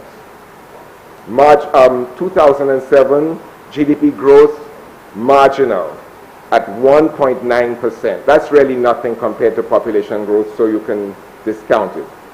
Then we moved to a high of 4% in 2008. Then down to negative 1.6. That is a swing of 5.6% downwards. 2010, 0. 2011, up to a high of 4.3. 2012, 0, back down again. 2013, more bad news, negative 2%. 2014, 1.3%, borderline. 2015, back down almost to 0 at 0.1%. That's the growth. 2016, up 3.4%. 2016, up 3.4%. 2017, 3.5%. So we get there 2 years of decent growth. What happens next? Down again, 2.6% in 2018, down again 1.7% in 2019, and 2020 looks like a contraction of between 10, 15, 18, 20%. So the growth rate is very erratic, and it means we're not building a smooth, steady improvement in our economic welfare. That is not a good picture for a developing country of our size and our potential. So, at the risk of being confirmed as a prophet of doom, I say we cannot run a country like this. We have to do better. This is really not working for anybody. And it's not working for you, and it's not working for you, given that the public is firing you and rehiring you every 5 years. That is irrelevant whether it's working for me or not, madam. My cause is not myself. My cause is the country and the people of St. Lucia. So the question remains, what happens if government does not achieve its revenue projections? The government is expecting $1.01 billion, of which $924 million must be extracted from an economy already under stress. The Prime Minister himself painted a rather bleak picture.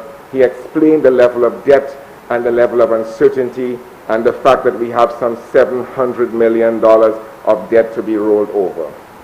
Grants, anticipated at 1.7 million, has a gap in it of 27 million.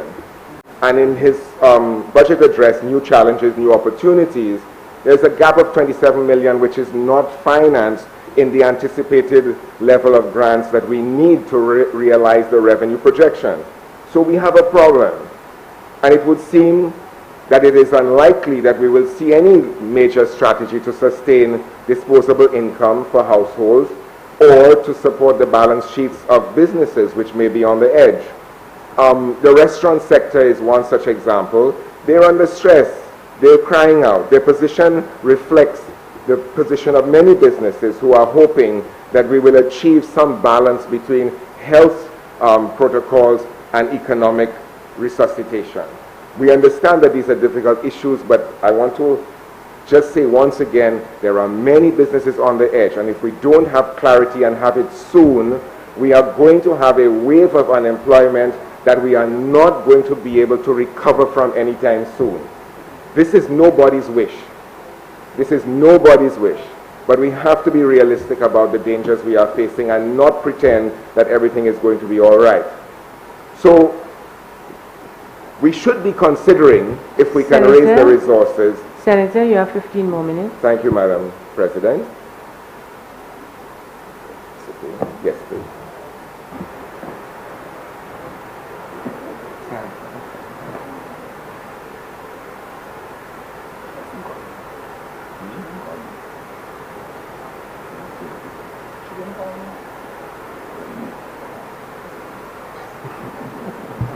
Senator Thomas Francis. Thank you, Madam President. I'd like to invoke Standing Order 35-1 to allow Honorable Senator 15 more minutes in addition to the remaining minutes so that he can complete his presentation. Thank you, Madam. Please have a look at 35-1. Senator Francis. Have a look at 35-1.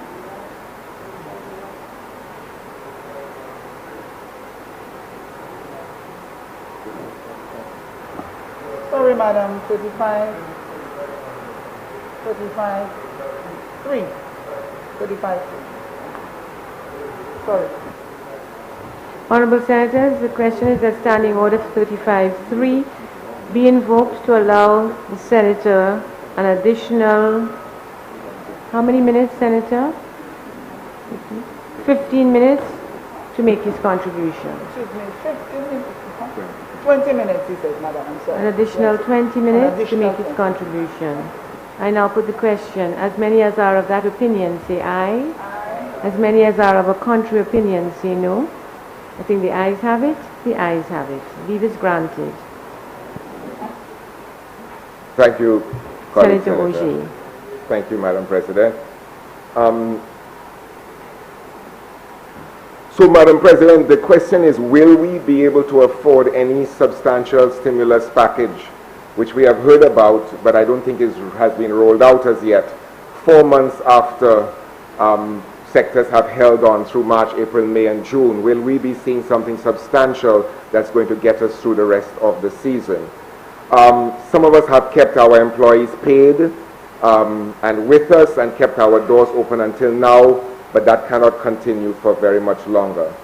In that light, Madam President, we welcome the news of the NIC extension. I think that was announced today. That is welcome news for 3 months. For another 3 months. We had mentioned earlier that it would have been best to contemplate both phase 1 and phase 2 when this matter first came before us. I am pleased to see that that wisdom has prevailed. But what then? People will eat for a while, but what then?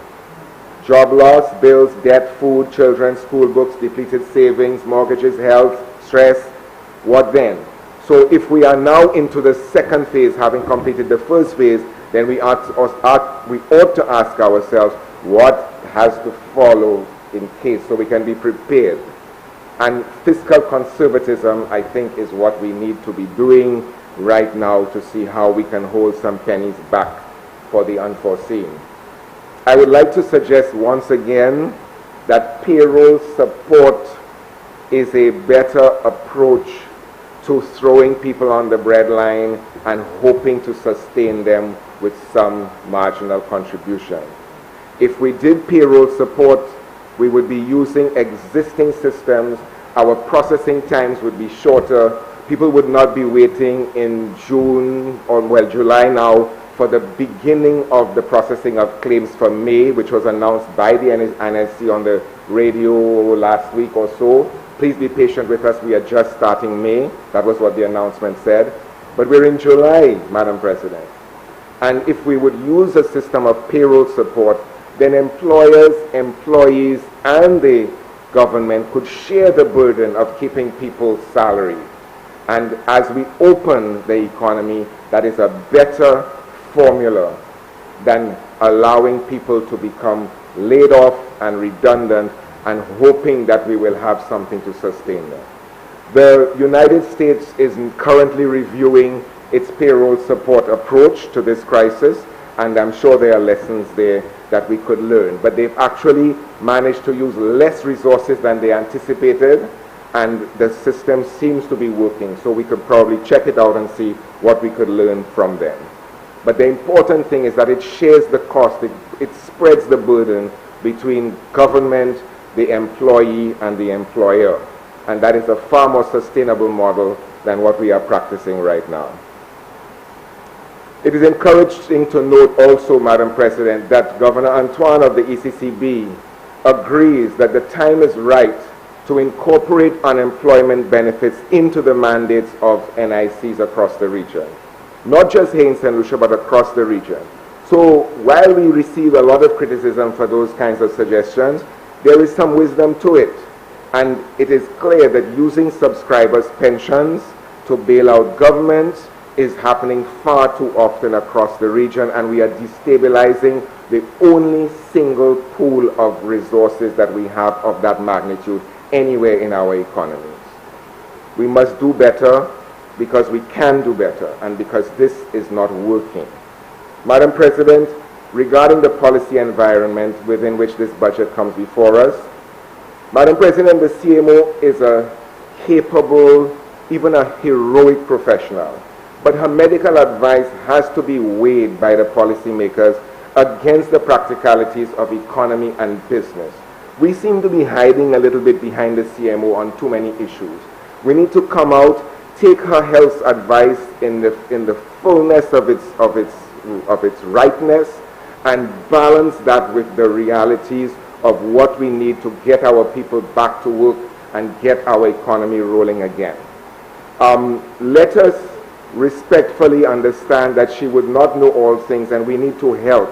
And I would like to appeal even to the private sector as well, that where they can advance the dialogue, they can advance the discussion of what needs to be, do not wait to be called, contact your relevant authorities, contact your relevant associations, and let's get things moving once again. But the balance between health priorities and economic reality has to happen. There would be little joy in surviving COVID if we all die of starvation. So we have to bring the health issues and the economic issues together, or else there'll be very little left to reopen. And Madam President, while we're talking about this sort of support, social and economic support, why is it that at Christmas time and in times of crisis as now, we waive duties on barrels so that poor people can live decently? And we made this point when we were considering the incentive for the barrels last November, October, November. We know that duties and taxes are too high on basic consumer goods. We have to revisit that. I remember Senator Francis acknowledging that when I made that point last year in October, November. This would have been a good thing to put into the budget. Let us look at the personal exemptions, the annual personal exemptions when you're coming through the airport every year. It should be on a per trip basis perhaps, but it is ridiculous where it is now. And it cannot be that only when we allow barrels duty free that poor people get a chance to have a decent existence. Something is vitally wrong. And we're actually at a rate of duty on average consumer goods, which is like 60%. In a world where average tariffs on consumer goods are closer to 6 and 8 and 10% worldwide. So we are overtaxing our people, and I would submit to the government authorities and other policymakers that what we are doing is stifling growth, because inputs are too expensive by the time they are landed, and also the affordability of regular consumer things for consumption is so high that there's no money left. There's no money left after you feed yourself and you pay some bills. So where is the savings to come from? And this is why government is finding itself having to lead economic growth all the time, because the rest of the economy is not functioning as it should. It is not investing as it should, except for some conspicuous exceptions. Most people in this place are meandering from one month to the next. And if government is going to achieve the levels of revenue from taxation and otherwise, we have to spread the joy across the economy more evenly so that people can earn and businesses can be profitable and we can have a better general economic welfare throughout the country. So let us contemplate, through you, Madam President, to relevant senators, let us contemplate, please, revising the border tax regime, and I will come to some of the options a little later, and also the personal exemptions for persons traveling, so if they come back with a little something for their families, we're not taxing them to death at customs. Madam President, I know that we are bound by certain CARICOM trade regulations. We do not have all the latitude that we might like in terms of adjusting our tax regimes and certainly our duty regimes. But we still have several options which remain unexplored. Articles 163 and Articles 164 of the Common External Tariff allow us to make strategic exceptions to duties. Also available to us are Articles 52 and Article 57 and Article 69, which is the harmonization of incentives legislation. There's also Chapter 7 of the Treaty of Chagaramas, and new industries can be promoted under Article 84, Schedule 1, Rules of Origin. So while we keep saying, or sometimes we say, that, oh, we are bound by the Common External Tariff and we are bound by CARICOM to do certain things and we can't get out of it, the truth is that we really haven't tried hard enough to position our people, position our businesses and our economy to make the most of the Treaty of Chagaramas so that we can have better conditions for economic growth in this country. The CARICOM Development Fund has funding available to support our manufacturers. They are still waiting for a single application from St. Lucia. We can definitely do better to position our people for steady and sustainable growth. We also have options as to how border taxes are applied. Right now we are applying tax upon tax upon tax. The service charge, the levies, the duties, they're compounded. And that is how we get effective duty rates of up to 60% on regular everyday goods. We have to stop that because we are crippling growth in a world where average tariffs are coming down and ours are going up. That's an old colonial strategy of taxing the natives, extracting and transferring wealth out of these islands to other places. We have to stop that. We who have a conscience cannot still be perpetuating that injustice. We can do better. We must do better. Old colonial strategies, that has to stop. Now, if this budget is to be transformative, which is where we are at as a country, we need to start thinking about sustainable wealth creation. I could not find poverty statistics in the Economic and Social Review. Maybe I missed it, but I looked through several times. These are important indicators. Nor could I find information on income distribution, business ownership, household dependency. These are the indicators that tell us if the economic model is working. Not just the same old standard things. We have to be concerned about the structure of the economy, not just the results which don't tell us who gets what. We have to know where the benefits fall, and we have to know where we are failing. We also need to do more to increase access to technology, and I'm glad to remark the things that are actually being done. But this is a time when digitalization is key to economic growth, and more specifically, it is key to continuity in education. If COVID has taught us anything, it is that. And I'm not sure we need duty-free cards, but I am sure that we need to remove punitive duties on a host of technology and capital items so that our people can emerge into the next century.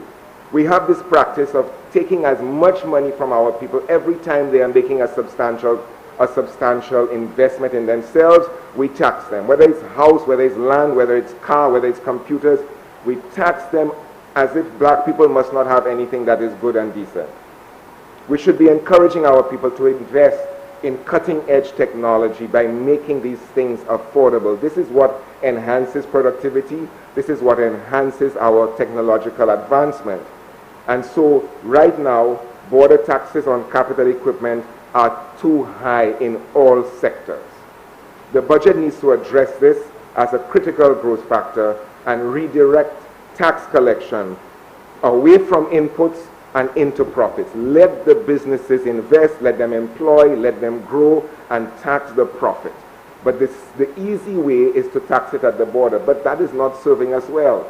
And if you look at the growth prospects swinging so widely from 5% to 0 point something, we're not getting anywhere. We need to see the curve equalize.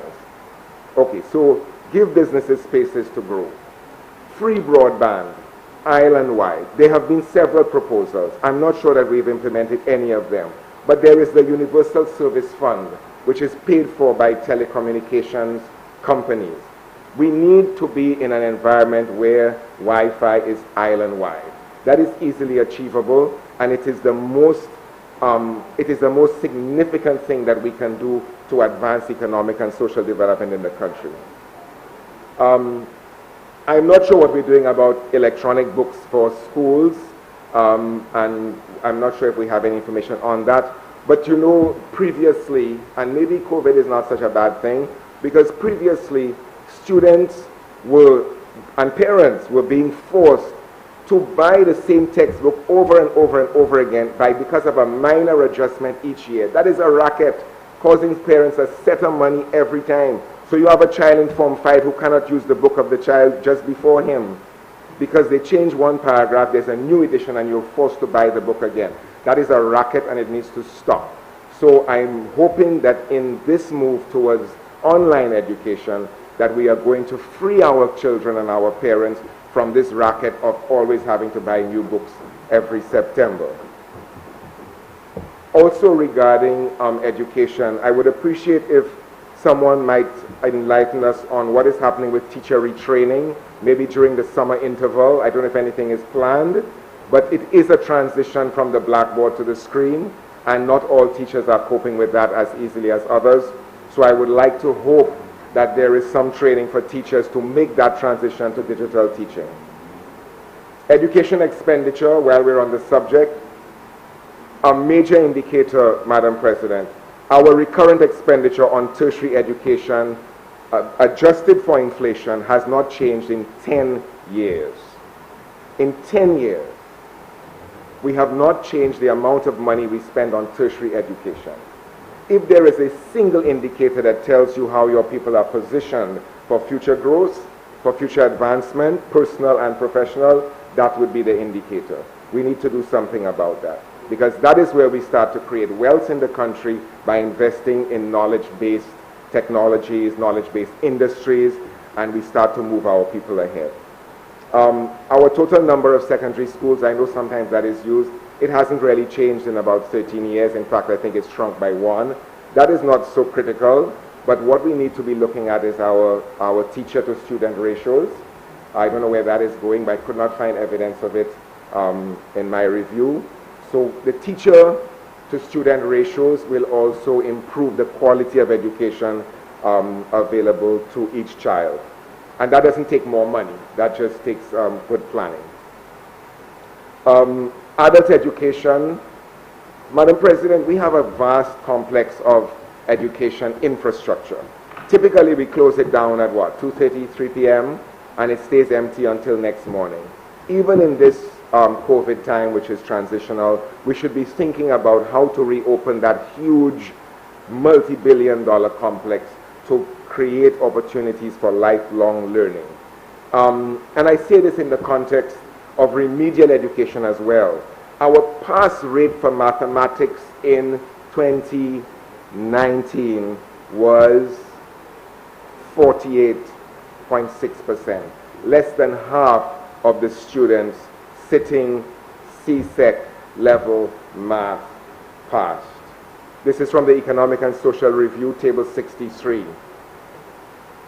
More than half of our students are failing math. That's a very, very dangerous sign.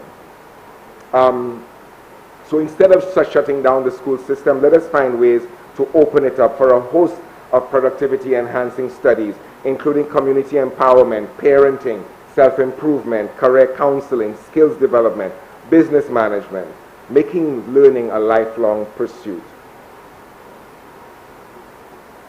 Similarly, if we are to really, really change lives and future standards of living, we need massive investment in universal early childhood education. This is one of the most fundamental things we can do. Public education is not the great social leveler it used to be before. Previously, it used to be that no matter where you came from, modest, poor, rich, you went through the education system and everybody had the chance to succeed. Many of us here are products of that public education system.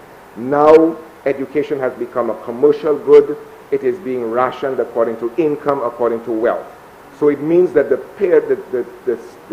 children of better off parents are likely to get the education, to get the lessons They're likely to get the books, they're likely to get the tablets, they're likely to get all sorts of advantages and have access to a higher level education. So the failure rate among the poor is going to be higher than the failure rate among the rich. And it means education, which should be rebalancing opportunity, is no longer serving that purpose. So, Madam President, we need to make those investments in remedial education, in adult education, and in early childhood education, so that really it can be the great leveler that it once was when it was a public good. Digitization, the ECCB determines that digitization is the single most transformative lever at the disposal of the region, and so therefore it needs to be a government priority. I would love to see a little bit more of that reflected, if not in the budget, then certainly in the implementation later on, where we have some latitude. Madam President, you might ask, what have hospitals got to do with airports? Not much, except that we are in an 11-year scandal spanning 2 parties and 3 administrations trying to complete 2 hospitals.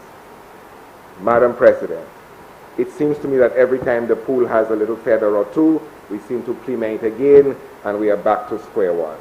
I had the pleasure to ask today on behalf of my colleague senator for a tour of St. Jude's so that we can go and see what is really happening down there, because we are frankly confused by the exchanges which take place in this house as to who did what and who struck who, and we would like to go and see for ourselves what really is happening.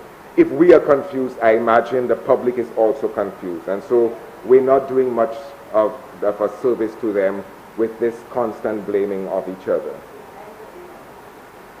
All the signs are there that we are about to make the same mistake with the airport project. Madam President, airports are conspicuously fraught with cost overruns, long delays, corruption, all sorts of problems. But perhaps they are most famous for causing the downfalls of government. So let us be very careful as we tread into that project. And the examples are there. The leaching is legendary. Barbados, Antigua, Jamaica, Trinidad, Barbados, they've all had major political stress over new airports. So my suggestion is to tread very, very carefully, and let us make sure we know what we are doing. Regarding energy, I would like to suggest, Madam President, that for those companies who have paid their bills March through June, that is from the beginning of the crisis to the present date, that there might be a rebate of 15% on their utility bills, primarily in electricity, which is the big one. If somehow we can manage for that to happen, it would generate a little latitude for businesses to keep going and for them to reopen their doors. I would really like to suggest that this would have an impact on reopening, rehiring, and all of the other starting up expenses which businesses will have to face if we want to see the economy engine pick up again. Also in terms of transformative imperatives, in the area of energy, we need to look seriously at the duties on energy saving devices and maybe offer tax rebates moving forward. You may not be able to do it immediately, but as soon as there is fiscal space, look at the duties on energy saving devices, offer tax rebates which can be accessed when the business recovery is taking off. If we are to develop resilience in the face of crisis, we must not just react, but we must transform. Investments in the green industry and the green economy should be encouraged by introducing waivers of border taxes and taxable income for 3 to 5 years, maybe 2020 to 2025. This would help us build some more resilience into families, into businesses, and into communities. In water, very quickly, we are currently losing 56% of all water produced. That is more than half of the water we produce in the country is being lost, wasted, returned to Mother Nature, if you will. That cannot continue. And when you consider that we're in a drought situation, thank God the hotels are closed, or as many of us would not have gotten a shower this morning. I hope we did. But fixing that, Madam President, would be labor intensive. A lot of it would take place in non-urban communities. It would generate employment. It would get people on the ground. And I would like to suggest that we address this problem even as we are contemplating major expenditure on Roseau Dam. Even if we fill the reservoir and we do not have a proper distribution system, we are wasting time and money. So let us sometimes forget the big, large, glorious projects which have, how much potential for whatever. Let us think about the distribution system which has been deteriorating for a long time. And at 56% line losses, that is way over any acceptable margin. And we can do better than that, and we must do better than that, because this is not working for anybody. Home porting in the cruise industry. We've had wonderful plans, hasn't come to pass as yet. My only caution here is cruise industry is going to be a slow uphill recovery. The cruise industry is probably the worst hit of the travel sectors caused by COVID. They are walking cesspools as far as the market is concerned, and we need to be very cautious about putting money into a home port in Beaufort. I understand the synergies between an international airport and a home port in the south, but please, this is not a time when we can afford to waste resources. Let us please tread carefully with the people's money and with the debt that we inevitably create to finance these things. Speaking of studies, Madam President, last year in the Prime Minister's budget, or the budget for the Office of the Prime Minister, there was $7.9 million for consultancies. $7.9 million. I remember arguing at the time that this really should be a capital expense because of the huge proportion that it occupied.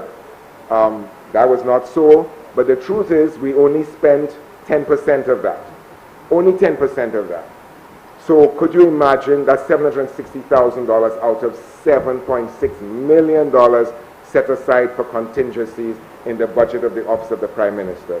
Could you imagine what wonders that could have worked in the arts, Madam Senator, in the arts, in special education, in small business development, or any other host of uses? But we reserve money in under a category like that, and it stays there unused when other sectors are dying for investment. And that brings me to the arts and entertainment subsector, the creative sector. Madam President, when we closed down the economy and instituted the protocols of the COVID era, an entire sector became illegal. Illegal. It became impossible to have a party, a funeral, a wedding, a show, a recital. The whole sector was made illegal by these draconian laws which continue in force and need to be removed. There is no justification for having a state of emergency at this time. None whatsoever. And we need again to be honest about that and remove it. If we need a state of emergency at any time, that can be done within hours by the Governor General and ratified by Parliament for after 7 days if Parliament is sitting and 21 days if Parliament is not sitting. We do not need to have these laws in place, and I'm glad to see some nods of agreement coming from that side. It is unjustified. And not only that, Madam President, but the laws are so draconian. They subvert personal freedoms. They allow us to avoid all the rules of procurement, and they allow people to run willy-nilly over private property and personal lives in a manner that is fascist. It cannot be justified. It needs to be removed. When I made that remark or similar remarks in a recent article, the judiciary was perturbed that they called to find out if what Adrian is saying is true. And when I sent them the regulations of the state of emergency, they fell into a dead silence. Shame on the bar. Shame on the bar for not saying anything, knowing full well that we have these kinds of legislations in effect, including a clause which says that the state of emergency shall override any other law in the event of a conflict. This is not acceptable. This is not how a democracy runs, and we need to change that. Now, on to more peaceful things. Agriculture. If we are to be truly transformative, Madam President, we need a land bank. We have said this before. It is important to food security, another issue which comes so readily to the fore at this time. Where there is land, we need to know how much is there, the slope, the soil type, what it can best produce, and how we can bring it back into productive enterprise. Senator Ogier, you have 5 more minutes. Thank you very much, Madam President. We need to look at this and see how we can renew our lands and move fields back into useful production. We have to create a comprehensive system of incentives, funding supports, market intelligence, measurement, and mentoring so that we can feed ourselves and sell to others. Madam President, we have 423,000 stayover visitors arriving each year. They stay with us for an average of 8 days each. They must eat 3 meals a day. That is 10 million meals a year. If we could just make 5 US on each meal by increasing the local agricultural content, we could make $135 million a year for our agricultural sector. That's the math. And if we set that as a priority and set out to really achieve it, there we would be, $135 million, just $5 US per meal. And we have the arrivals scheduled to go up. So the upside is tremendous. Global food supply chains are shrinking, Madam President, and that is affecting the cost of food, and therefore we have to look at means of feeding ourselves and being more self-sufficient. In addition to the invocation of Article 164 of the Treaty of Chagaramas, that is also impacting food prices. That is because we included in our recent change food items like wheat, non-wheat flour, and certain categories of sparkling water, and things like that pushed up the cost of food on the supermarket shelf. I am sure that some of these things are being addressed. However, the larger point is that protectionist tariffs just tax the consumer. And so what we need to do is really enter into a period where we are focusing on competitiveness and productivity so that we can change incomes and we can change outcomes. Let us be prepared to invoke the broader provisions of the treaty, including Article 163 and 164, to better position our economy and our producers for competitive advantage. The tariff wall is not enough. These are some of the things we must do, Madam President, and I am wrapping up. If we are not to keep running from crisis to crisis, outing fire after fire. The fundamentals of our macroeconomic model need to be revised. If we are to address real growth and real progress, which we can do and we must do, these are some of the things. So in closing, Madam President, I must disagree with the opposition. This is not an election budget. An election budget makes a lot of people happy. This budget has not done that. It has left us uncertain. And we need certainty, we need clarity, we need to be realistic. So I want to encourage that as we move forward. And there has been, I would say there has been a good spirit in the House this evening. And I would like to encourage that because the people are watching us and they are waiting for us to act maturely and responsibly. So let us not let them down, please. All right? Now, let us remember the workers of the country, the business owners, large and small, the unemployed. This budget has to do more than keep us alive. It has to change lives, and it has to do that very soon. So with that wish, Madam President, I thank you for your indulgence, for the extra time. Thank you, ladies and gentlemen of the Senate, and I will keep you informed on the new independent party, I promise. Thank you very much.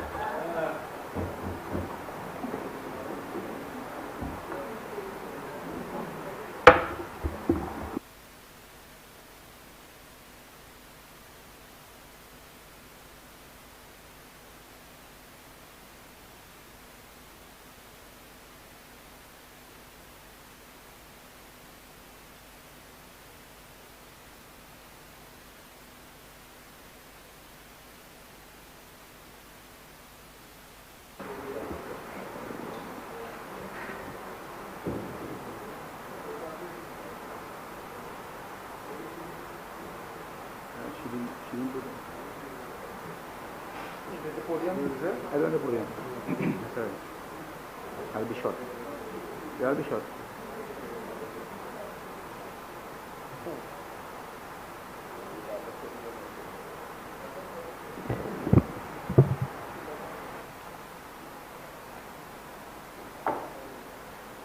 Senator Jean-Pierre.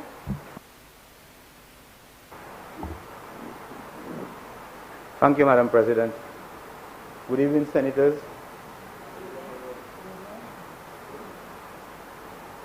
Madam President, as I stand to lend support to the 2020-2021 Appropriation Bill, I seek leave of you to extend condolences to the Foster family on behalf of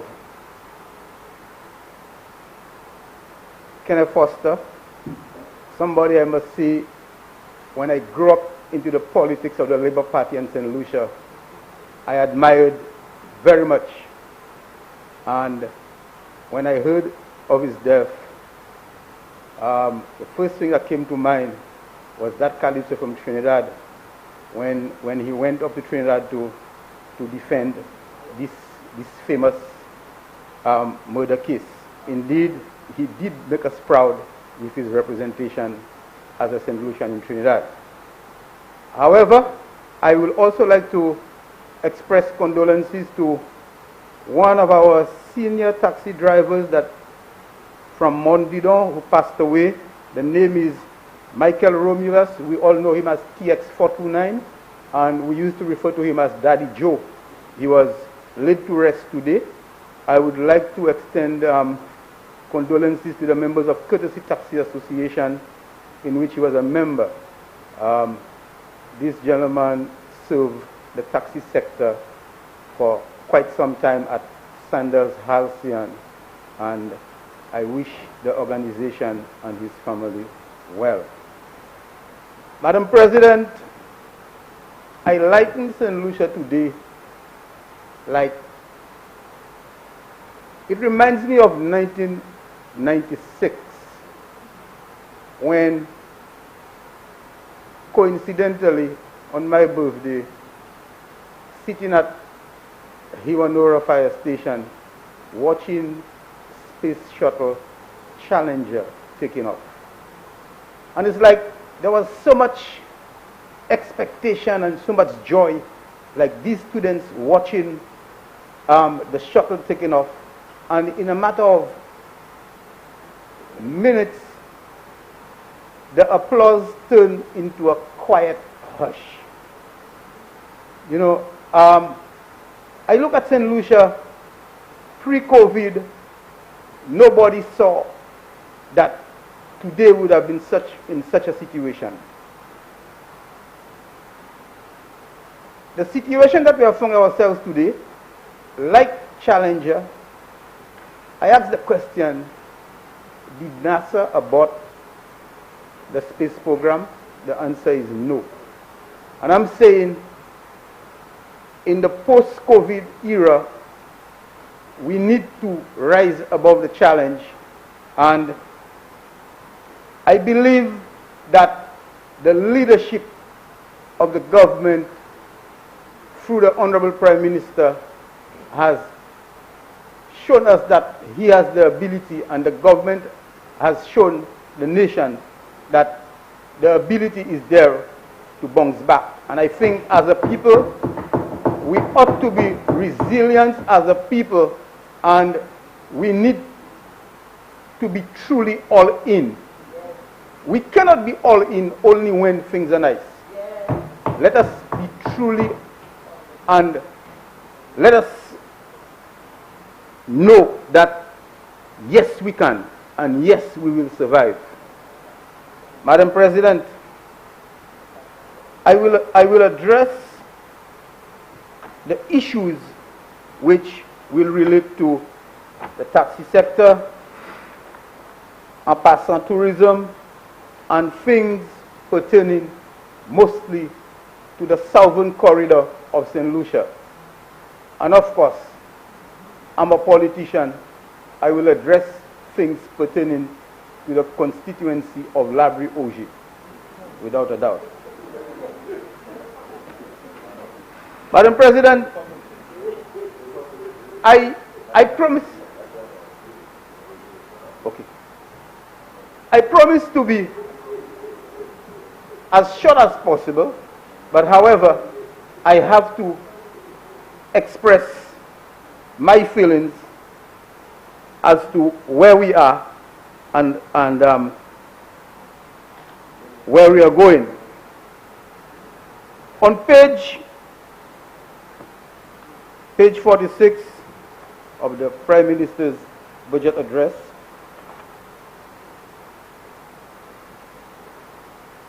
it speaks of the cruise port in Vieux-Fort and the HIA development project. The Hiwanera Airport redevelopment project has been, I would say, one of the controversial development in St. Lucia with regards to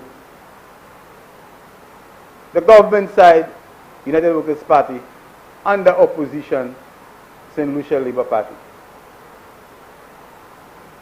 It's like us Christians, all of us believing that we are going to heaven, but all of us taking a different journey to get to heaven. Indeed,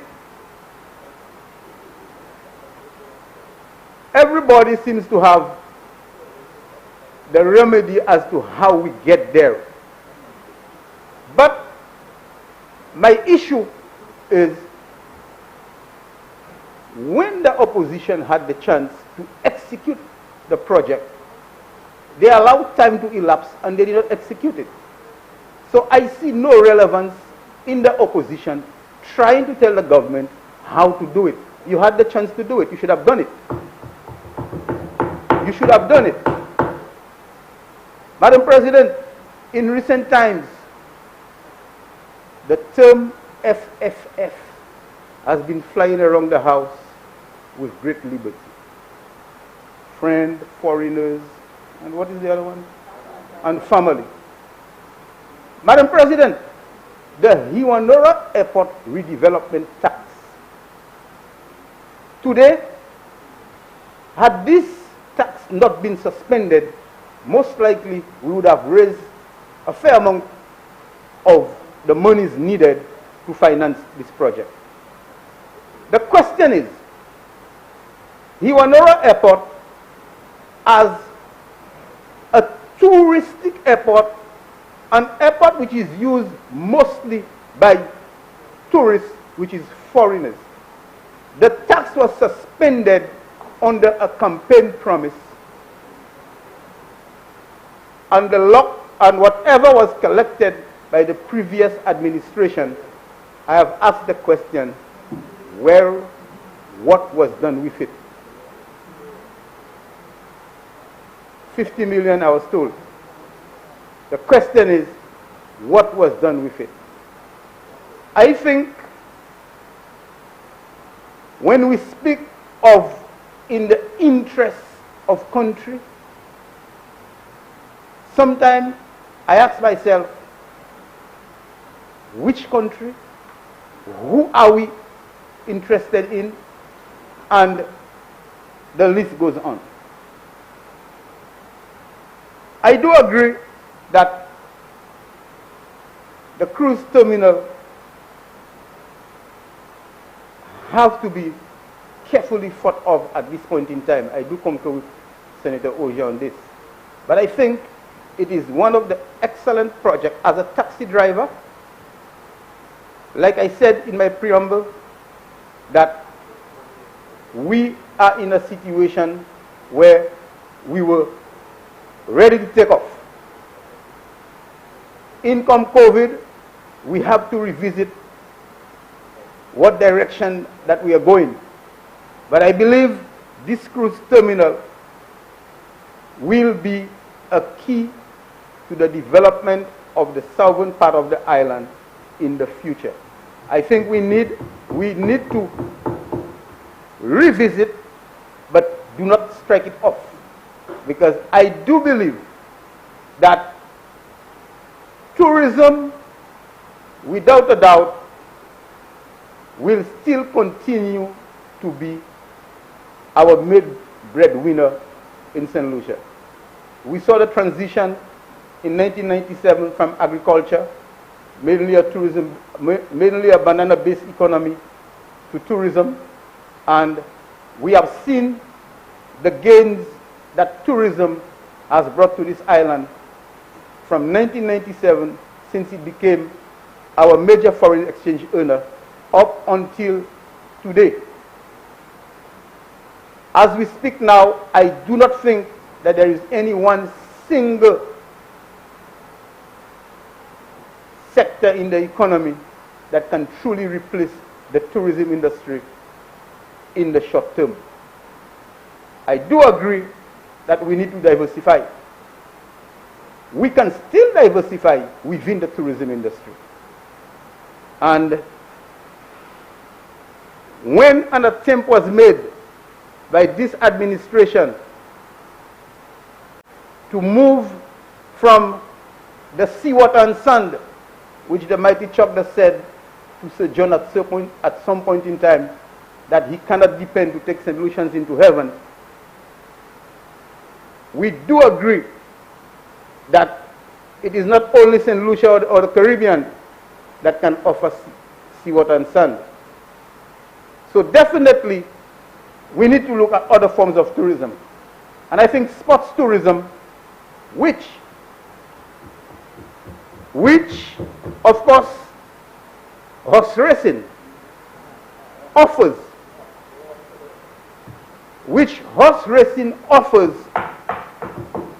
is one of the areas that will enhance the St. Lucia tourism product.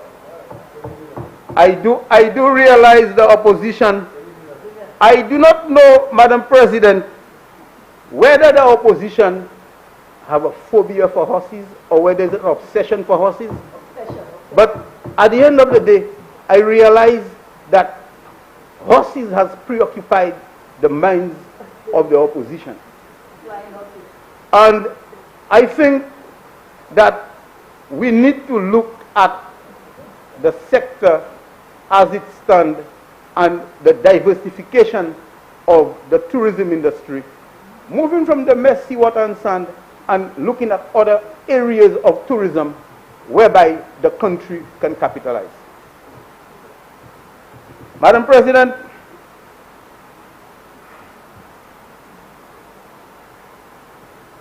the stimulus incentive offered to taxi drivers,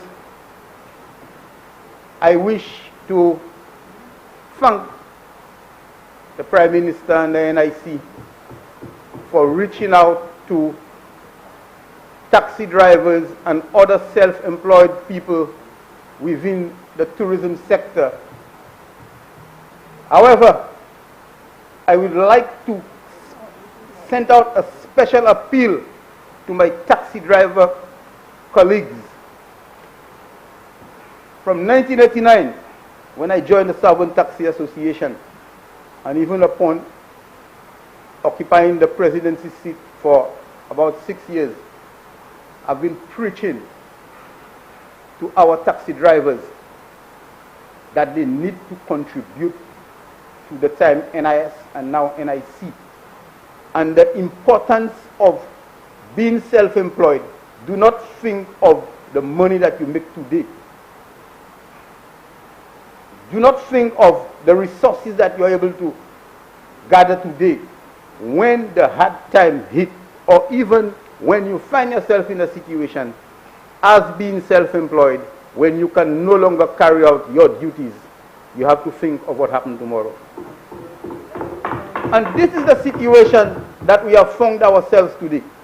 Most of my colleagues do not contribute to the NIC.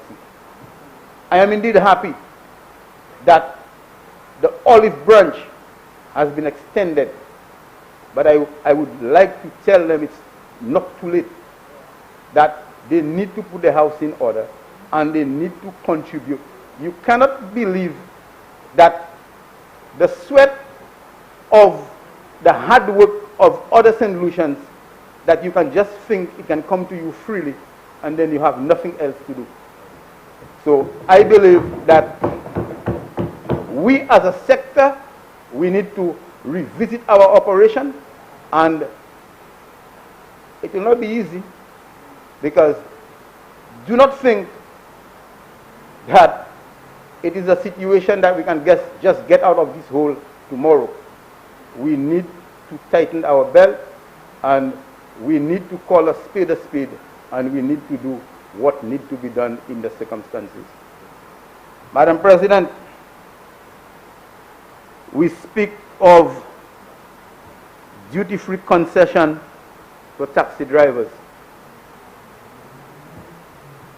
Madam President, this announcement, I was waiting for such an announcement about 2 years prior to today. However, the pronouncement has been made. I do not think many of us at this point in time will be able to capitalize on this concession. But I am saying to my colleagues that upon resumption of office, this concession, without a doubt, will have to be extended beyond the 2-year period. Because at this point in time, I don't see that too many of us will be able to capitalize, because the tourism plant really and truly is done at this point in time. We do not know. I know for a fact that we will get out of it, but we will need some time. So we will need more time as far as this concession is concerned. We have 2 years, but 2 years will roll over so quickly. And let me, Madam President, through you, let me remind the members opposite that it was under their watch that the concession for taxi drivers was suspended, not under the UWP. Under their watch. And if you want to speak of taxi driving and tourism, I mean, this is my forte. This is what I've done the most in my life. Madam President, as we continue to speak of things in the southern part of St. Lucia, St. Jude's Hospital, another talking point. 2009, I think now we are on our 3rd Prime Minister with St. Jude's. You know, and I'm confident that St. Jude's will be delivered. I am confident that St. Jude's will be delivered, and I think for sure that if not occupied, we will see a complete building before the next election. I will be more than happy. I will be more than happy to join Senator Auger on this tour to St. Jude's. I'll welcome you to the South, although you are part Laborian, but I will be happy to escort you to the south of the island. Madam President, I've heard St. Jude's Hospital building being described as monstrosity by my district rep. You know, every time I listen to my district rep, I smile, because I said, well, at least the district rep is seeing something will be accomplished with St. Jude's, which did not accomplish under his administration. So at least I'm happy that at least he's seeing something, and something is happening. We had too many dates. We had too many dates surrounding the completion of St. Jude's. But right now, I am pretty sure that we will see St. Jude's, and St. Jude's will be occupied, and the people of the South will be happy that at least we have our health care. Our main health care facility in the south is back with us. Madam President, we have on page 44 of the budget address, the Viewfort North Water Supply Project. At least it is a move in the right direction, that at least we know water is life, and at least the Prime Minister have definitely declared his intention from the word go that he is going to take care of things concerning the south of the island. I have said it before that since the south was declared the new frontier,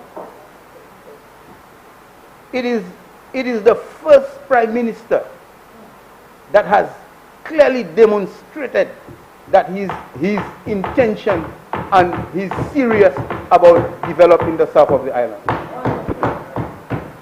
The south of the island. You have 15 more minutes. I think, Madam President, 15 more minutes is adequate time for me. And although I have not addressed things concerning my constituency, I think I will. Well, of course, I'm a politician. I run the library constituency. Despite the fact that I'm not the district rep, remember, there are people in Labrie who voted for me. I have to represent their interests. When you made mention of all the areas in Miku South, I didn't ask you if you had a constituency. However, Madam President, as I speak of the Majomel Road, Senator, do not be distracted. And remember, you're speaking to me. Very well, Madam President, I do take your admonition, and I will always remember that I should keep focus addressing you. Madam President, the Majomel Road,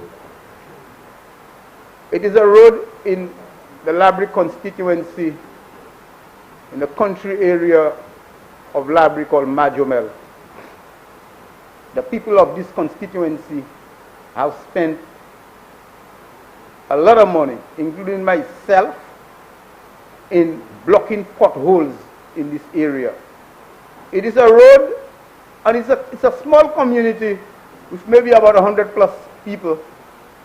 And in truth and in fact, that the road is horrible, and I would love to see some attention being given to this road. Despite the fact that I have listened to my district rep making several references, even promising to repair the road himself, but I keep on saying, my district rep last term was in government.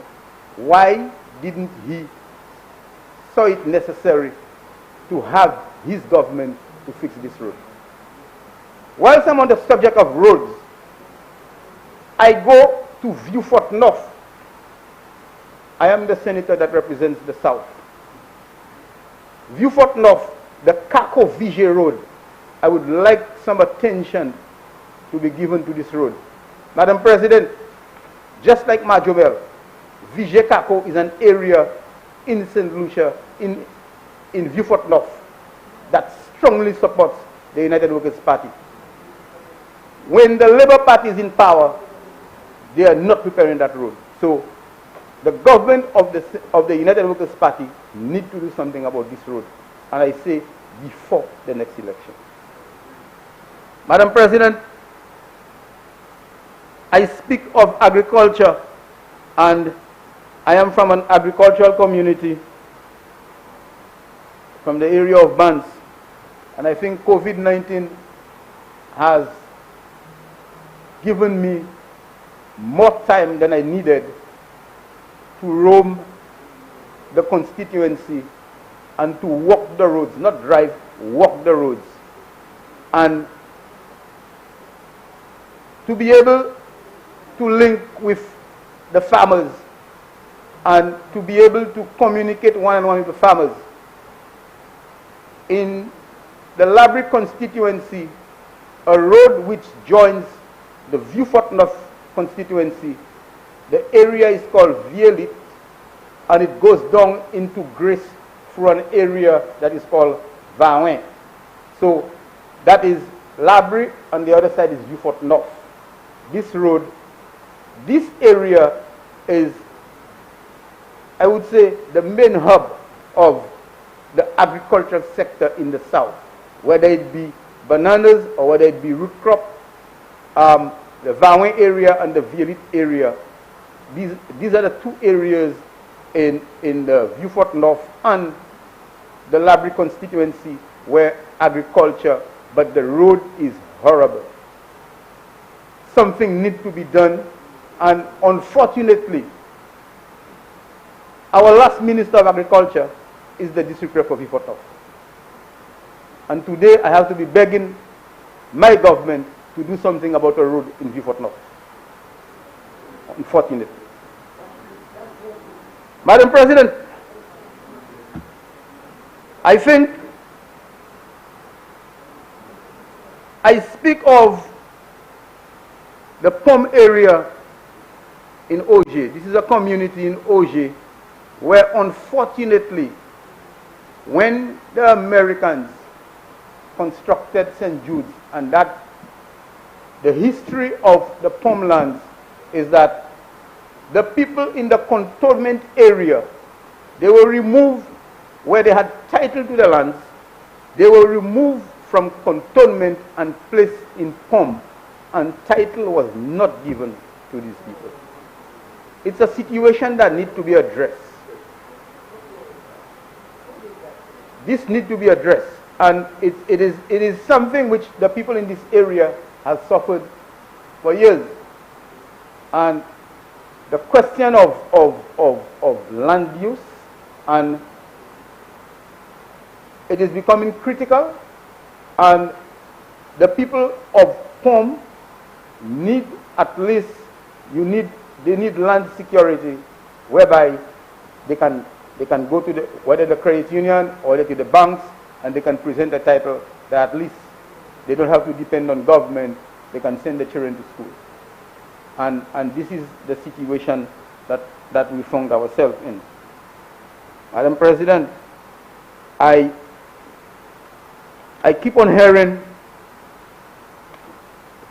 the question of Ojo Labs and the investment that was made by this government in Ojo Labs, and the level of employment which Ojo Labs created for the young people, not just of the South.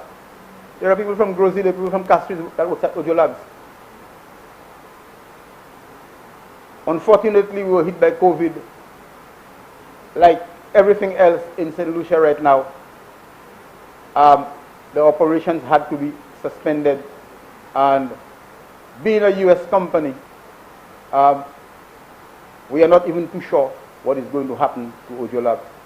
But thank God that there is a new call center that will be established very soon, which I believe by January of next year, at its peak, will employ at least 800 young St. Lucians. I think this is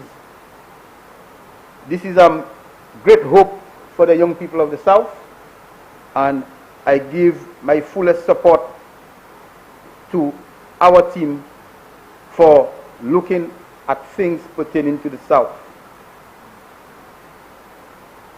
Madam President, sometimes when I hear the level of attack that our foreign investors have to endure by members opposite, I ask myself, where are we going? Is St. Lucia safe? Or will St. Lucians take that decision to go back in the hands of those same people that are criticizing our current foreign investors? What is going to happen to foreign investment in St. Lucia and the level of foreign investment that is earmarked, particularly for the south of the island? I'm a bit frightened. And I think we are in good hands, and I think that the people of St. Lucia, on the day of reckoning, will make the right choice and will continue supporting a team that will take us out of the situation that we are in today and will definitely propel us for the future. Madam President, I thank you.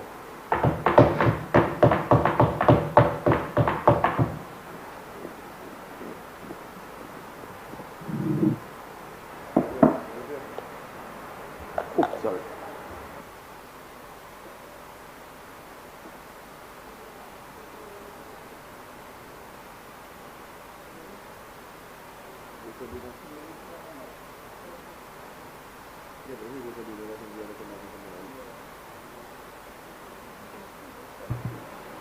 Honorable Leader of Government Business. Thank you, Madam President. I beg to move a motion to suspend this sitting for 1 hour so that we can have dinner. Sorry, Madam President, half an hour? 45 minutes.